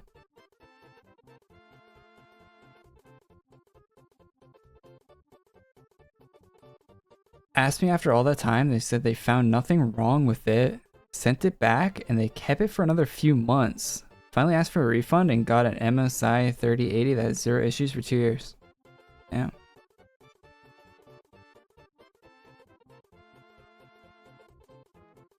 Yeah, I had a Gigabyte card, but it was a 750 Ti, and I didn't have any issues with it, but I didn't have to RMA it or anything. It was a long time ago. The Gigabyte 750 Ti actually looks sick. It had like, it looked like oil. Gigabyte 750 Ti. 750 Ti was such a good card. Such a good card for its time. Oh yeah, this thing right here.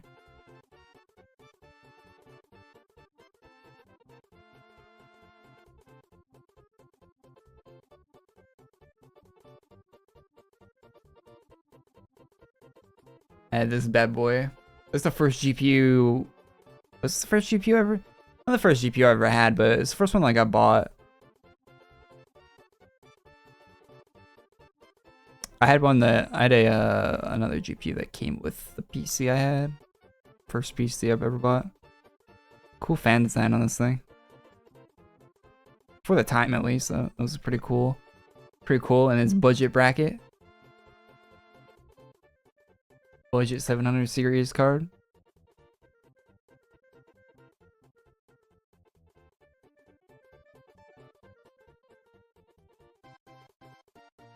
Back when GPUs were 10 pounds. Yeah, the 3080 is 5 pounds. MSI Twin Frozer. Thing looked nice. I mean, you always get MSI cards, huh? I guess I'll have to go with MSI or something like that for my next card. Oh, I didn't like the red on these and the badge. I did not like the look of the MSI this era. I didn't like the badge. I mean, it's not like you see any of this ones in your actual case, right? Like, what's it look like? What's it look like when it's it?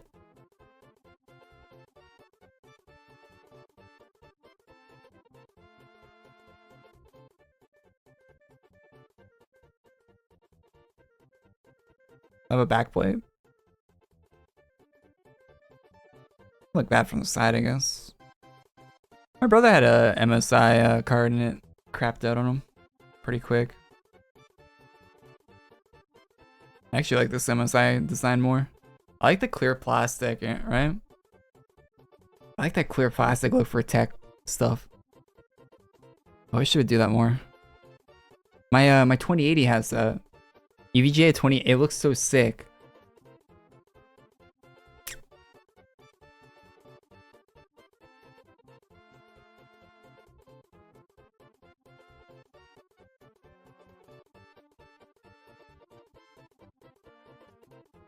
It's got like clear plastic. It looks so good. Mine looks like. Yeah, like that. That's my card. That's my 2080. You like see all the heat. You can see all the fins behind it. Yeah. That shit looks sick.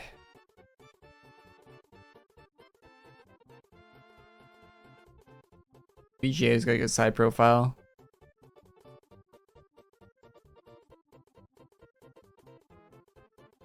I'm gonna miss them making cards, man.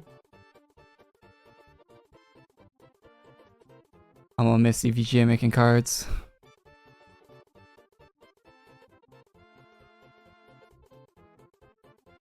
Who makes the best like 4090 design right now?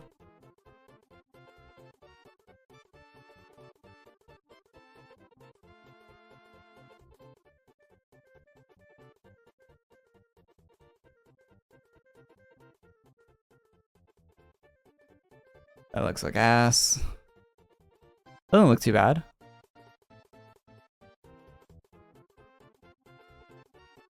Yeah, MSI actually looks pretty good for 40 series. That's a little... I wouldn't mind the Asus one, but I mean, it looks better than the Gigabyte one, but I think I prefer like this one maybe.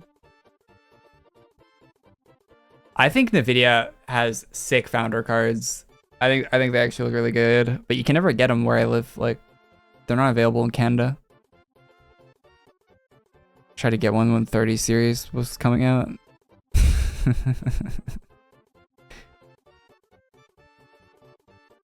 That just looks like a box. Like, I kind of like the all black look, but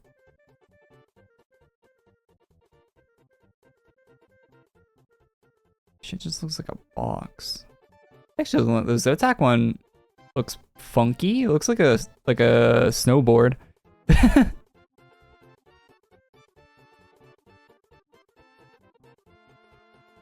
That Asus one looks like the Gigabyte one, but better.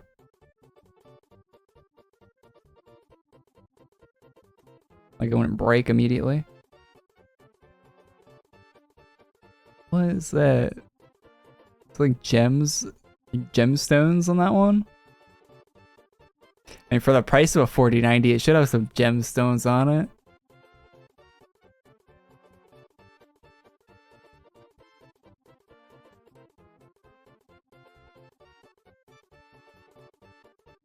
That looks good. What? Is that the card? What is that? That's just a block? That's the card, right? Yeah, it's got like the little things for the case. How does the card look? How does it look like that? 3 days ago. Oh, is this like something they're showing off at Computex? Looks insane. What is this?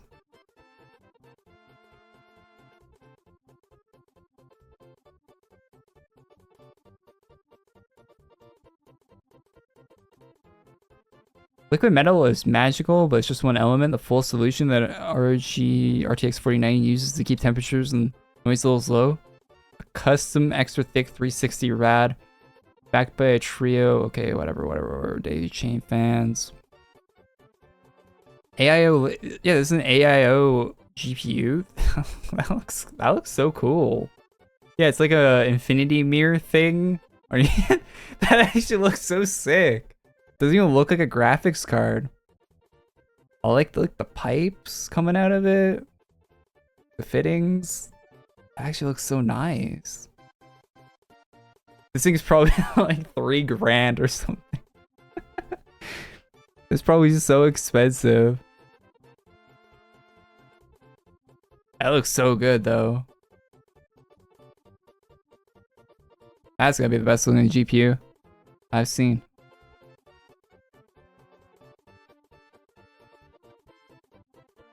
Probably a dumb seat like no other though, that thing. Oh, here's the actual picture of it.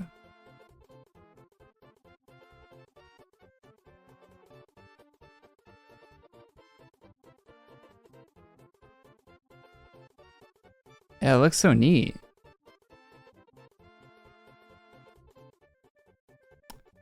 It's cool.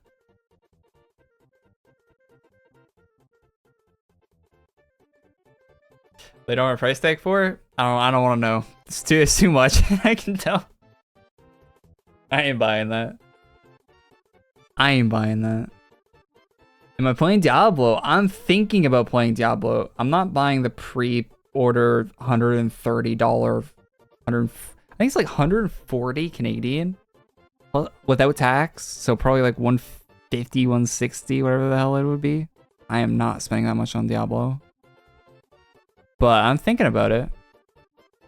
Getting the base version of it on like Monday or whenever that comes out.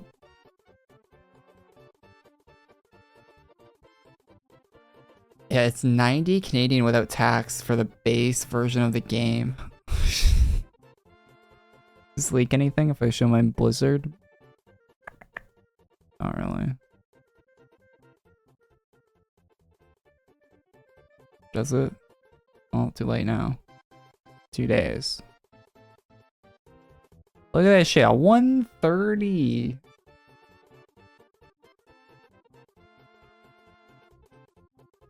Why are these two editions only $10 difference? 130, 120.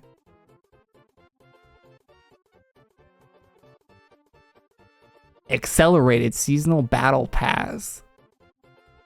You're paying $10 for 20 tier skips and an emote. That's actually not worth the $10.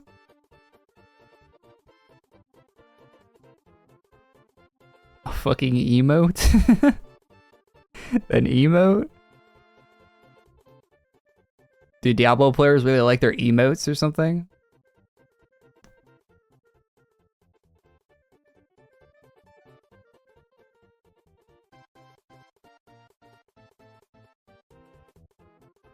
My friend's dad buys all the collector's editions. He bought the Diablo one. It's a Kratos statue with Ragnarok. Oh, that's cool. Does he have the Cyberpunk one? That one's so sick with the bike and the dude.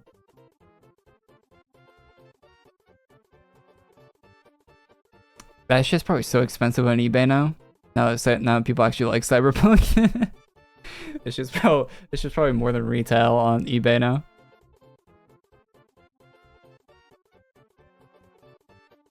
$90 Canadian pesos, yeah. 90 CAD to USD. 67 United States dollars. Wait, is it 70 US dollars for you guys? Do we actually get it cheaper? Get fucked. It's still a bigger number though, so it feels like you're spending more money.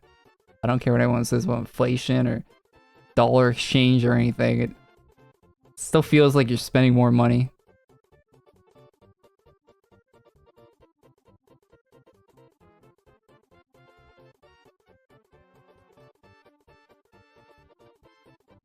I don't think he played it. He's a console frog. Oh.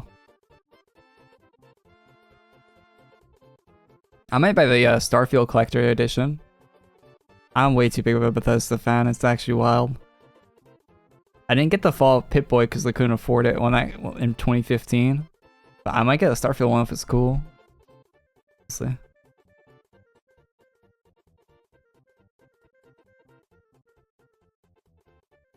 Kind of happy I didn't get the Fallout one. They came out with cooler ones on like the merch website later on. I think a Starfield one's gonna be a like a watch, smartwatch thing. I don't know. The controller for Starfield, the Xbox controller that they're doing for it came out. Looks pretty cool actually. Have you seen that?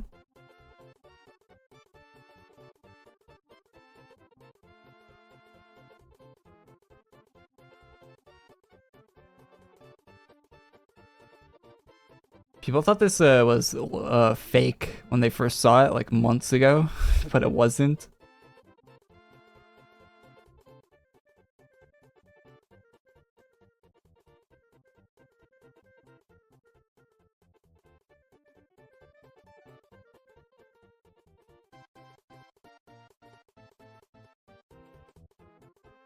I don't like the whole rainbow thing there, but the actual design of the controller is pretty slick.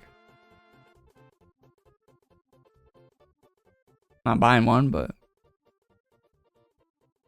the back fit's like, yeah, the back fit looks like that.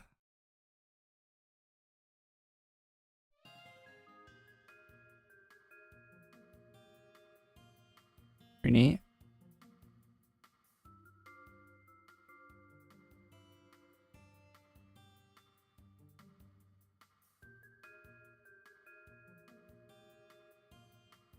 Copium tank running low. That's the faction colors? Yeah, it's like Constellation. Like, I think it's the main people you're working for in that game to like figure out what about the aliens. Fuck. Shit. I think I just, sorry.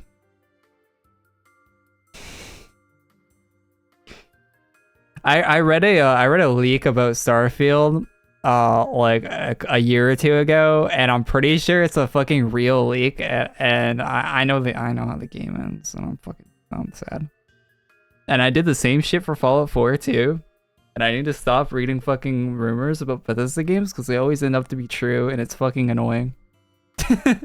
The Fallout 4 one didn't matter at all because I didn't even finish Fallout 4 until very recently. I finished the main campaign for Fallout 4 like this year. And I bought the game, I was playing the game day one, the second it was available in New Zealand. And I had never finished Fallout 4 until this year. Aliens. Well, okay, aliens aren't a spoiler because they say there's aliens in the game in like the trailers and the promotional stuff. I'm not going to get into what the leak said, but yeah. You're hunting through the universe for like relics. It actually sounds like a cool premise. Like you're hunting for like an kind of like what's left behind by like an old species of aliens, right? And it's like, and you're trying to like put together the pieces for like a portal. And I know where the portal goes, but I'm not gonna spoil that because it's probably correct, even though it's like a leak from like 2 years ago, but no one knew anything about the game. And someone could have just made it up, but I don't even want to say it because it's probably what actually happens. I probably know how it ends, but everything I said isn't a spoiler though. It's all from like a trailer. Like, you can see like the portal in the trailer and shit. A portal to another Bethesda game. You go through the portal, all of a sudden you hear cartwheels and hey, you're awake. Where'd you try to get across the border? But it's not Skyrim. You're actually waking up in a trailer, and you're in fucking you're in a different province of Tamriel, and it's Elder Scrolls 6. And Starfield was actually just Elder Scrolls 6 all along, with a 2-hour space mission at the start of the game. And it was a psyop this whole time.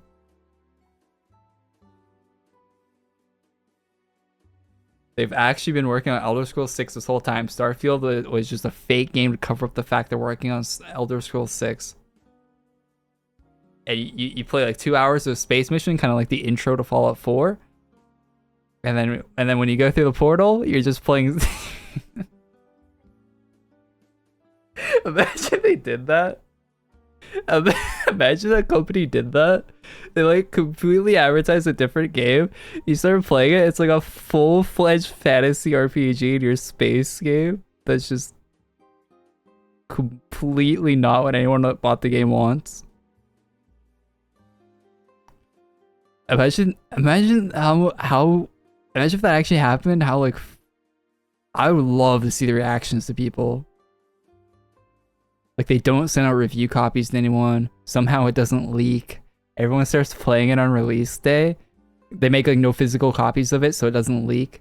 And they put it out digitally on release day and everyone starts playing it. And then like you see you get to see like everyone, like all the streamers' reactions and shit to like the game like just being like the Elder Scroll. That would be so sick actually. That'd be a good prank.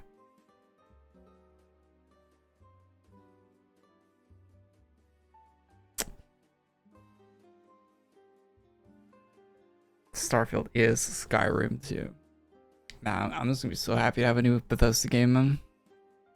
I played so much Fallout 4, Fallout New Vegas, Fallout 3, Skyrim, Oblivion, Morrowind, ESO, Fallout 76. I need something. Oh, the ESO devs are making a new game, an Unreal Engine 4, 5, the new Unreal Engine, new game, MMO, third person. They're looking for devs for it right now if you want to go work for them. That might be good, maybe. I hope it's like a Diablo title. Like, I hope it's a hack and slash and not a World of Warcraft clone. I hope it's a Diablo clone instead. That'd be sick.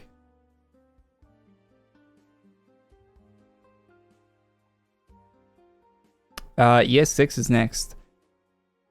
Yeah, after Starfield, they're doing Elder Scrolls. Which will be, and then they've already confirmed that after Elder Scrolls, they're doing Fallout 5.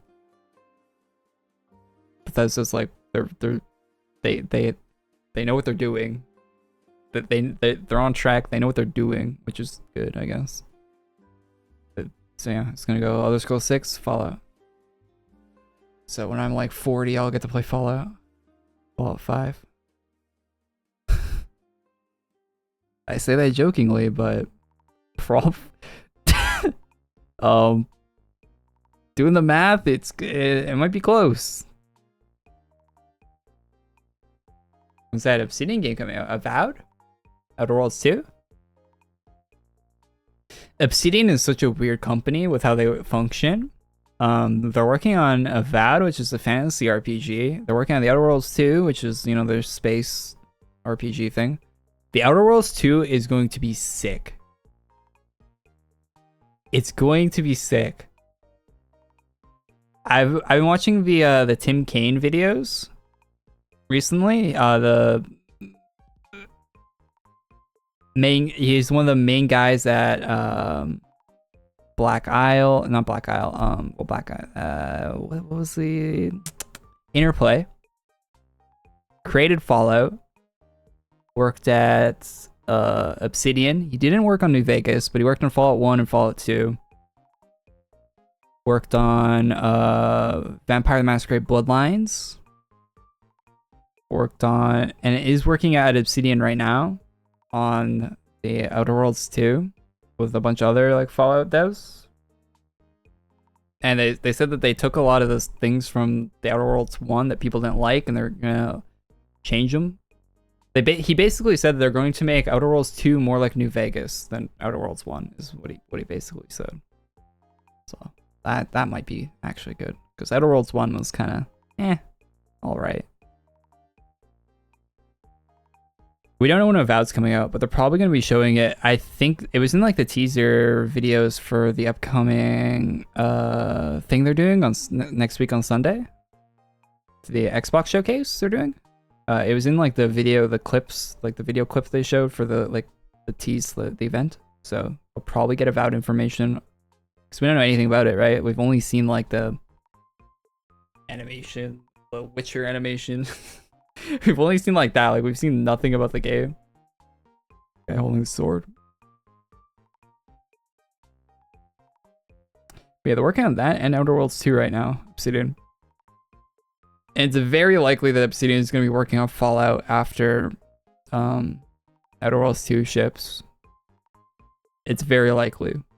Because they've had this other project they said they've been working on for a while and they haven't announced it at all. And it's like, it's been in the concepting stage for a while. And most of the people working at Obsidian want to be working on Fallout. They've all expressed that very vocally. And there won't be a new Fallout game until I'm like 40 years old. So that IP is just going to be sitting there, with Fallout 76 being the most recent iteration of that hugely profitable franchise. I think Fallout's like second or third. It's like in the top 5 for most profitable video game IPs in existence. Like it's up there with like Mario and Pokemon and stuff. but they're not gonna have a new game for like decades because they have to make the next like at least like 10 years plus, like 12 years from Bethesda proper. So Obsidian's probably gonna be working on that next after they're done. So they have like an intermediate game. And that's gonna be so good because for so many reasons.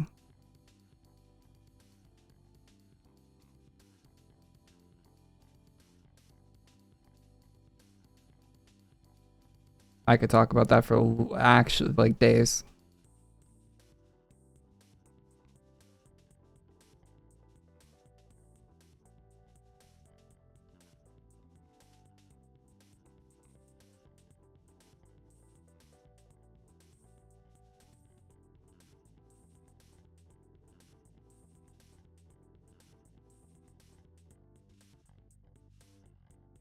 I think Black Cat's gonna be the new Spider-Man game.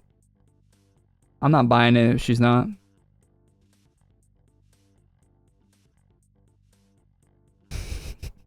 I'm not buying it anyway because it's on PlayStation 5, but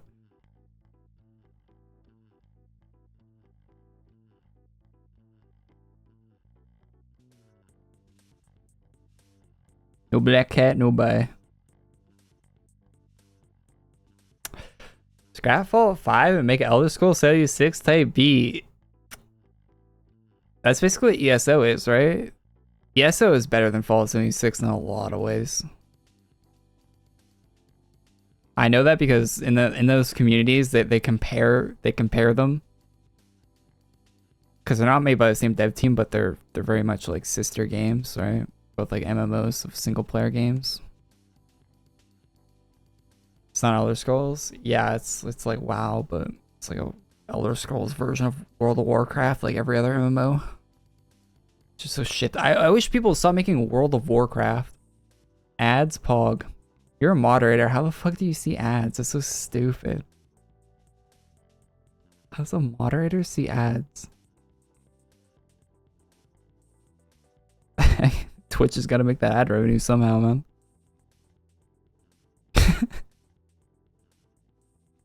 Oh yeah, by the way, if you're watching Twitch and you don't have ad block, look up what's the Twitch ad block? It's like purple Twitch or something. Purple TV. TTV space LOL all caps. It's like a little emoji face. I'm also running Twitch ad block. Just that's what it's called. And that combination seems to work. Also, the best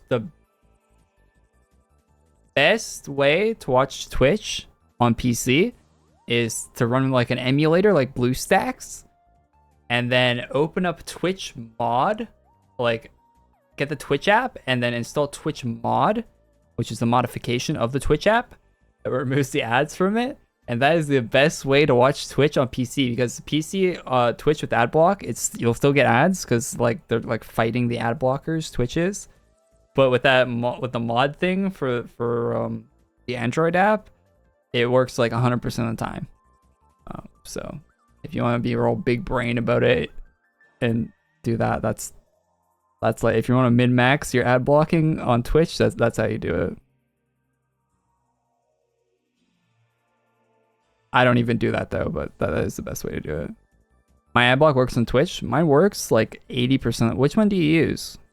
Mine works like in 85, 90% of the time, but every once in a while it'll miss and I'll see an ad. It is not 100%, but the Twitch mod one is 100%. I don't know. It's like a white hand with an icon named ad block. What? Haven't had a problem with my ad block. But you just have a normal ad block too? Oh, maybe I should get normal ad blocks are updated and maybe I'm using like some outdated ones. So you had to have a Twitch specific one for a while. You need a specific Twitch ad block to ad block on Twitch for quite some time there.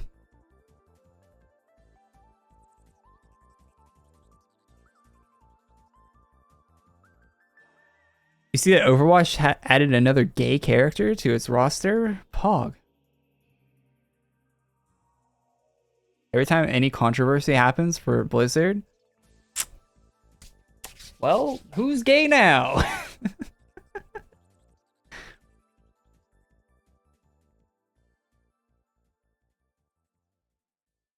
Like clockwork. The regular ad blocks fly under the radar. Wait, did they actually work on Twitch? Do I not need my sophisticated like 12 different ad blocks for... I'll do some testing on that later.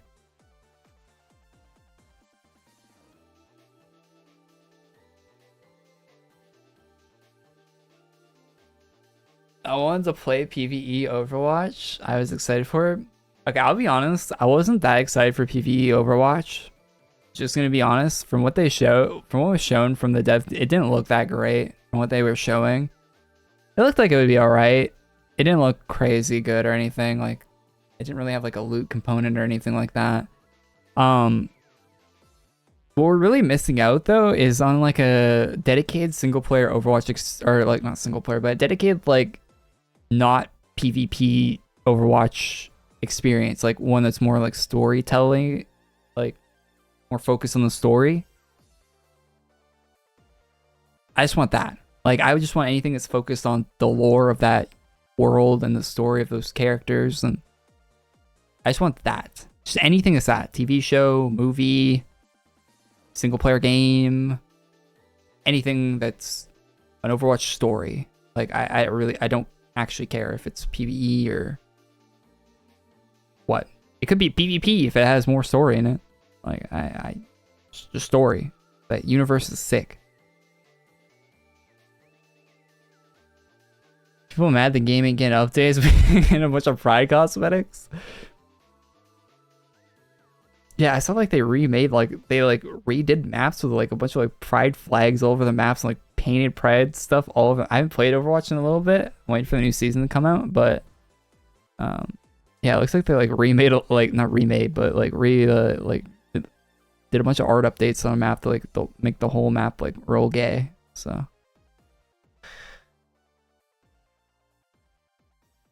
Overwatch even has gay maps now.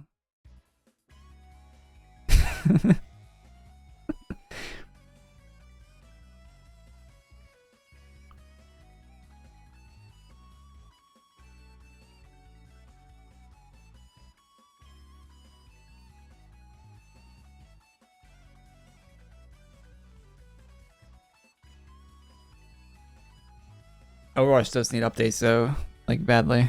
That game's like, it's a decent game. It does not get updates. And whenever they do add like actual shit to the game, it's all like paid. Like, oh, cool new skin.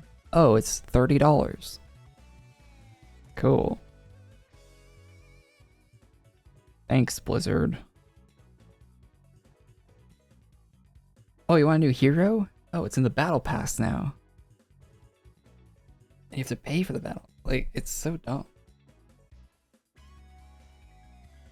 To play a new character in a new season, you have to like grind to the end of a battle pass to get it. Or you buy the battle pass, it's unlocked by default. And you can't chain the battle passes like you can in other games. You don't get any currency in the battle pass, any premium currency. So you have to spend $10 every battle pass they put out. You can't like save your currency for the next one. I don't know who's working, who designs that game, but they're terrible at it. The reason games like Fortnite have it so you can chain together the battle passes is it keeps players engaged in the game. I feel like Overwatch doesn't understand that at all. Like whoever's like doing like their monetization or whatever doesn't understand keeping players playing, right? Because you get hooked and you're like, oh yeah, I'll do this battle pass and get all the rare cosmetics that aren't going to be in the game ever again. And you're like, oh yeah, I got enough coins for the next one because I did the last one, so oh, I'll do the next one. And then you keep playing, and then you spend more money on the game because you're like buying the skins in the shop and shit because you're always playing the game. And but Overwatch is so brain dead that they make you like spend like money every time you want to buy a new battle pass. Like it doesn't matter if you finish the last one or not, you gotta buy the next one again. So it'd be really easy to just say, I'm not gonna buy the next one, and then you're not hooked on the game anymore. Like it's actually so like it can't be that hard of a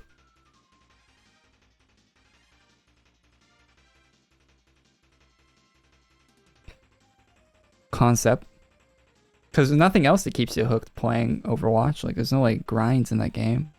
There's no like Orion camo to grind or anything.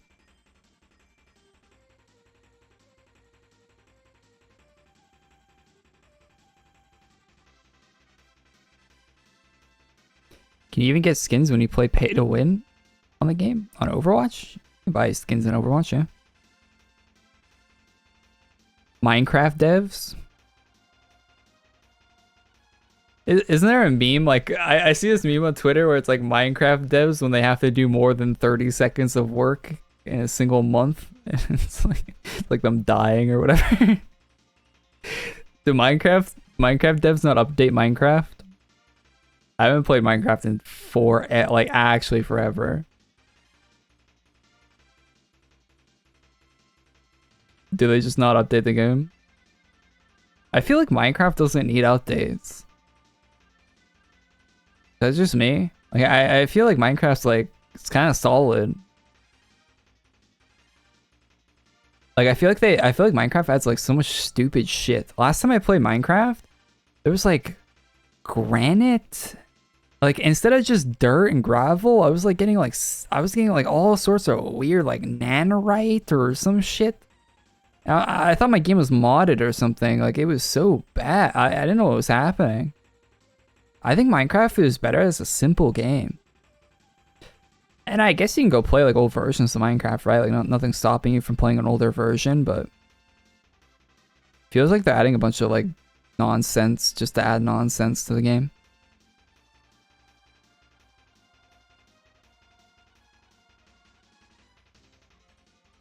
From my experience, I don't know. Maybe it's not the case. I did see they added like some cool stuff like some chests or something. Like what are they called? Shulker chests or something like that. Looks like some cool. And I think the automation's better in the game. Like the default game has better automation now, which is cool. I always got really into automation when I was playing Minecraft. I'd have like at one point I had like a 6x6 chunk, 6x6 chunks of Minecraft cactus farm. I played on a faction server that had 100. It was a 100-player faction server with way too much land space, so no one would ever find shit if you just built it in the middle of nowhere and didn't claim it. So I had a massive cactus farm. You could sell the cactus farm for money. Our faction was the richest faction on the server by an order of magnitude. Like we were insanely rich, and we knew the owner of the server too, because it was a small server, and like everyone like talked on like Skype and stuff. There was no Discord back then, and he knew we had a massive fuck off cactus farm, and he would joke about leaking the coordinates to me. He would type in the Minecraft chat like like leaking like our faction names cactus farm because it's lagging the fucking server. He like joke about doing that shit all the time. He would joke about it because he was like, yo, your cactus farm's lagging the fucking server. If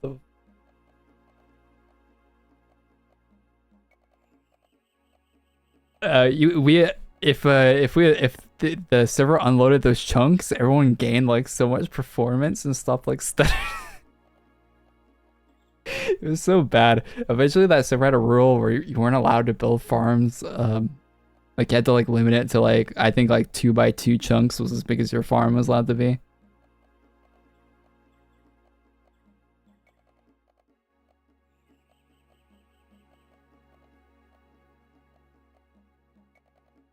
They added like a new mob or a tree a year. Hey guys, new yearly Minecraft update. We added Oakwood. Oh, Oakwood is already in the game? HD Oakwood texture. See you next year. Peace. Didn't they say they were going to do like a ray trace Minecraft thing for the Xbox, and then like they never put it out or something? Isn't that a thing?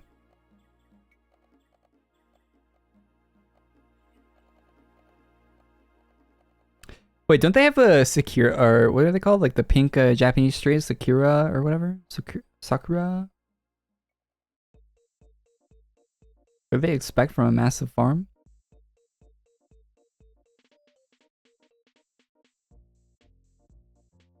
Volts? Factions was poggers, top tier gameplay. I had so much fun playing Factions. I wish there was a game like that these days.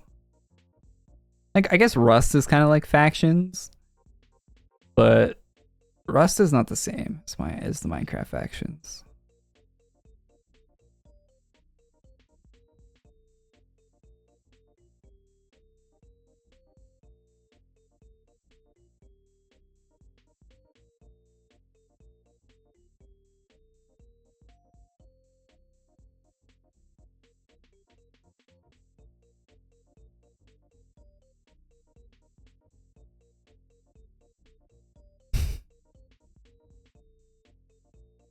What do you expect from a massive farm? I expected massive amounts of profit from the. Do you know the amount of time it takes to make a? Do you know the amount of time it takes to make by hand a 6x6 chunk cactus farm that goes? You have to mine out from bedrock to the surface. You mine all that out. It's from bedrock to the like what is it, 150 in the sky, or whatever the height. It's from height to bedrock, 6x6 chunks. What's a chunk, like 32 blocks a piece? Jesus, we spent an ungodly amount of time working on that. It was like between like me and like my friend, and we had two other people that were helping like sometimes, but they weren't there all the time. It was basically like me and my friend like working on that, and it took us like probably a week and a half, 2 weeks like straight playing actually playing like 12 hours a day. Like we were like actual crackheads playing Minecraft back then.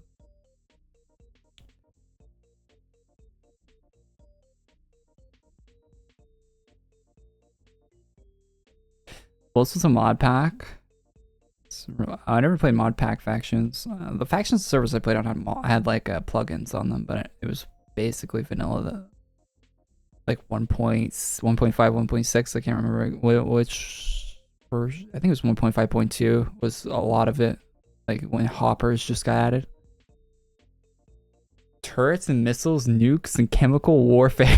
Okay, that sounds way more intense than what we were doing. Ours were like advanced like TNT cannons. I had a degree in like making TNT cannons back then.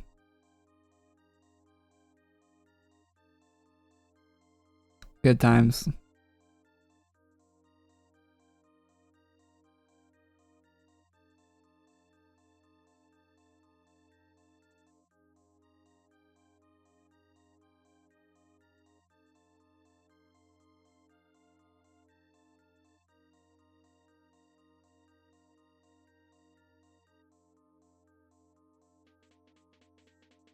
Time is it? She's already 7. 2 hours. I gotta go see a movie. Making black holes and launching people's bases into them. Okay, that does sound like fun. That does sound pretty fun. I almost have 500 hours on Modern Warfare 2. That's tough.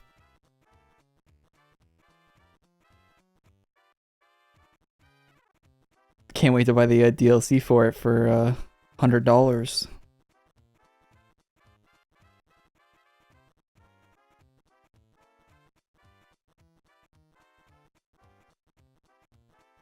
In November.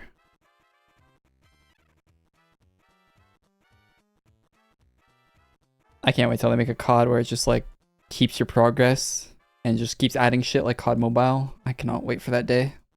It's coming soon. These Call of Duty games, like people are getting tired of buying them every year. You can tell. It's not like it used to be.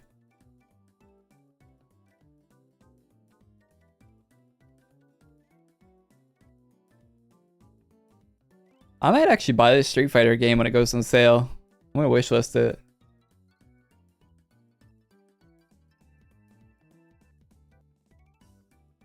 Have you guys seen the trailer for the outfit pack 2 for Street Fighter?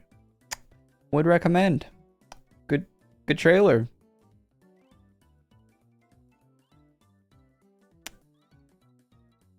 It won't be in the near future though. Maybe after the Treyarch game. I could see it happening after the Treyarch game for the next Infinity Ward game. The Infinity Ward game after the Treyarch one, I could see them starting like a new thing, because they're gonna have trouble selling the game every year. Like Vanguard was like the lowest sales. Modern Warfare 2 sales were all right, but they're not gonna be good for Modern Warfare 3 because Modern Warfare 2, no one's playing. Like I looked at my friends list on Modern Warfare 2, like my Steam friends. I have quite a few Steam friends of just like random people, like not even people I'm friends with, but people just add me because like YouTube and stuff. And nobody's over like level 200 on my Steam friends list in Modern Warfare 2. I'm the only person over level 200. And the level cap is 600 right now, like 650. I'm the only person over 200. Like like the retention rate on Modern Warfare 2 is so bad.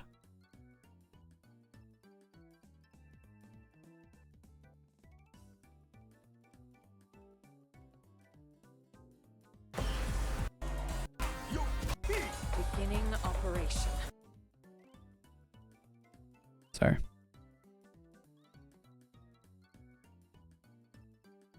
Oh, the new Street Fighter has de nouveau. Yikes.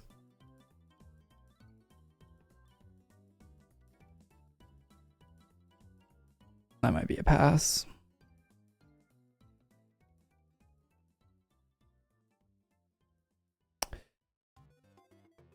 De nouveau is a hard pass. That junk got real boring. I've just been playing shipment. Like I play Modern Warfare 2 as just like a background game. Like I want to like listen to some shit. Like listen to like, I don't know, whatever. Just chill.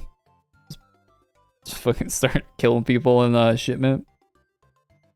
Cause like all the other FPS games I've been playing, like they've either like stopped getting updates or like they got like really shitty updates that like ruin the game. So I have like no FPS game to play right now. I'm shit out of luck for FPS games at the moment. I've been playing a lot of single player shit recently.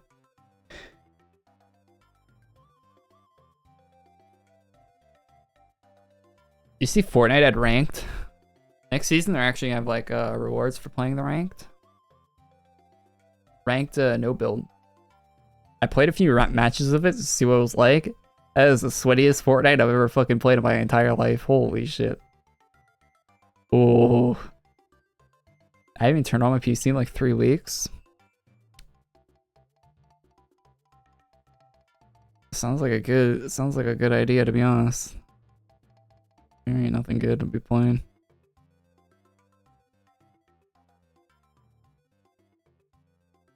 I've never witnessed more. I didn't know people were that sweaty at Fortnite. Well, I knew they were, but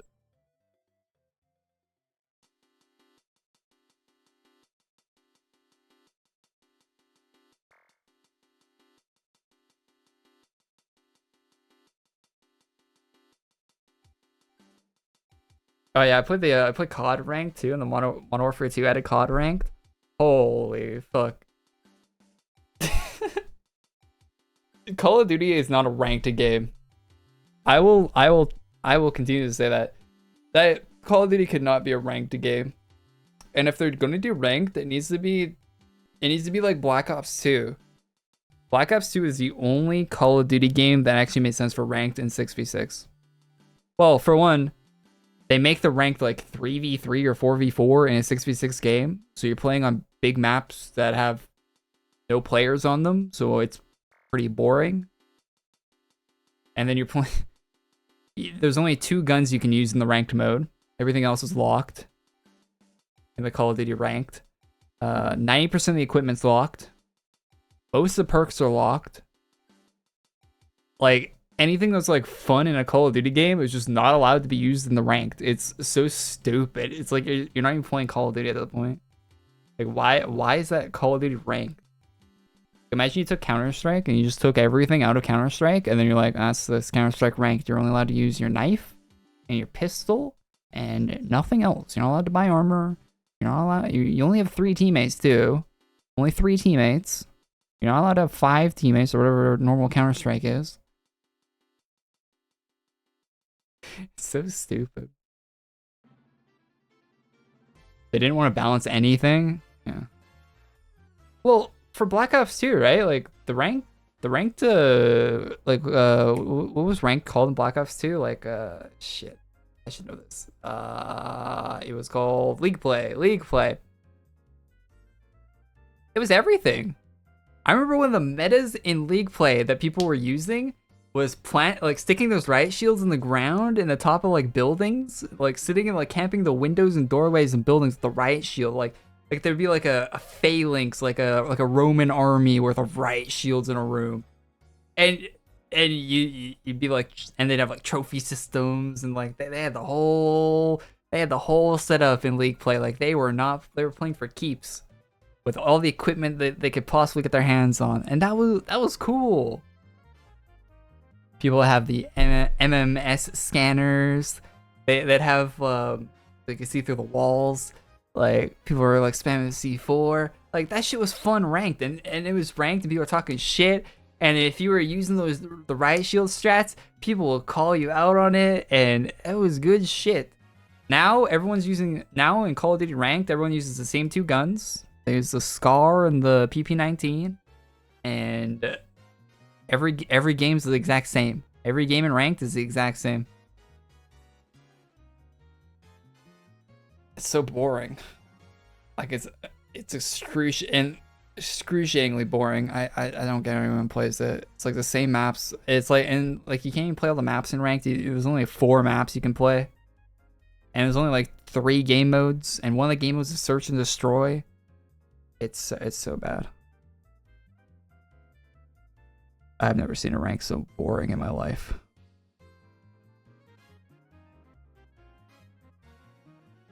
Still on AQ? Yeah, we're on the login screen. The worm strat? Yeah, the worm YouTube guy. I remember that shit back in the day. I think I might hop off the stream though. Or I'll play some COD. And then with AQ.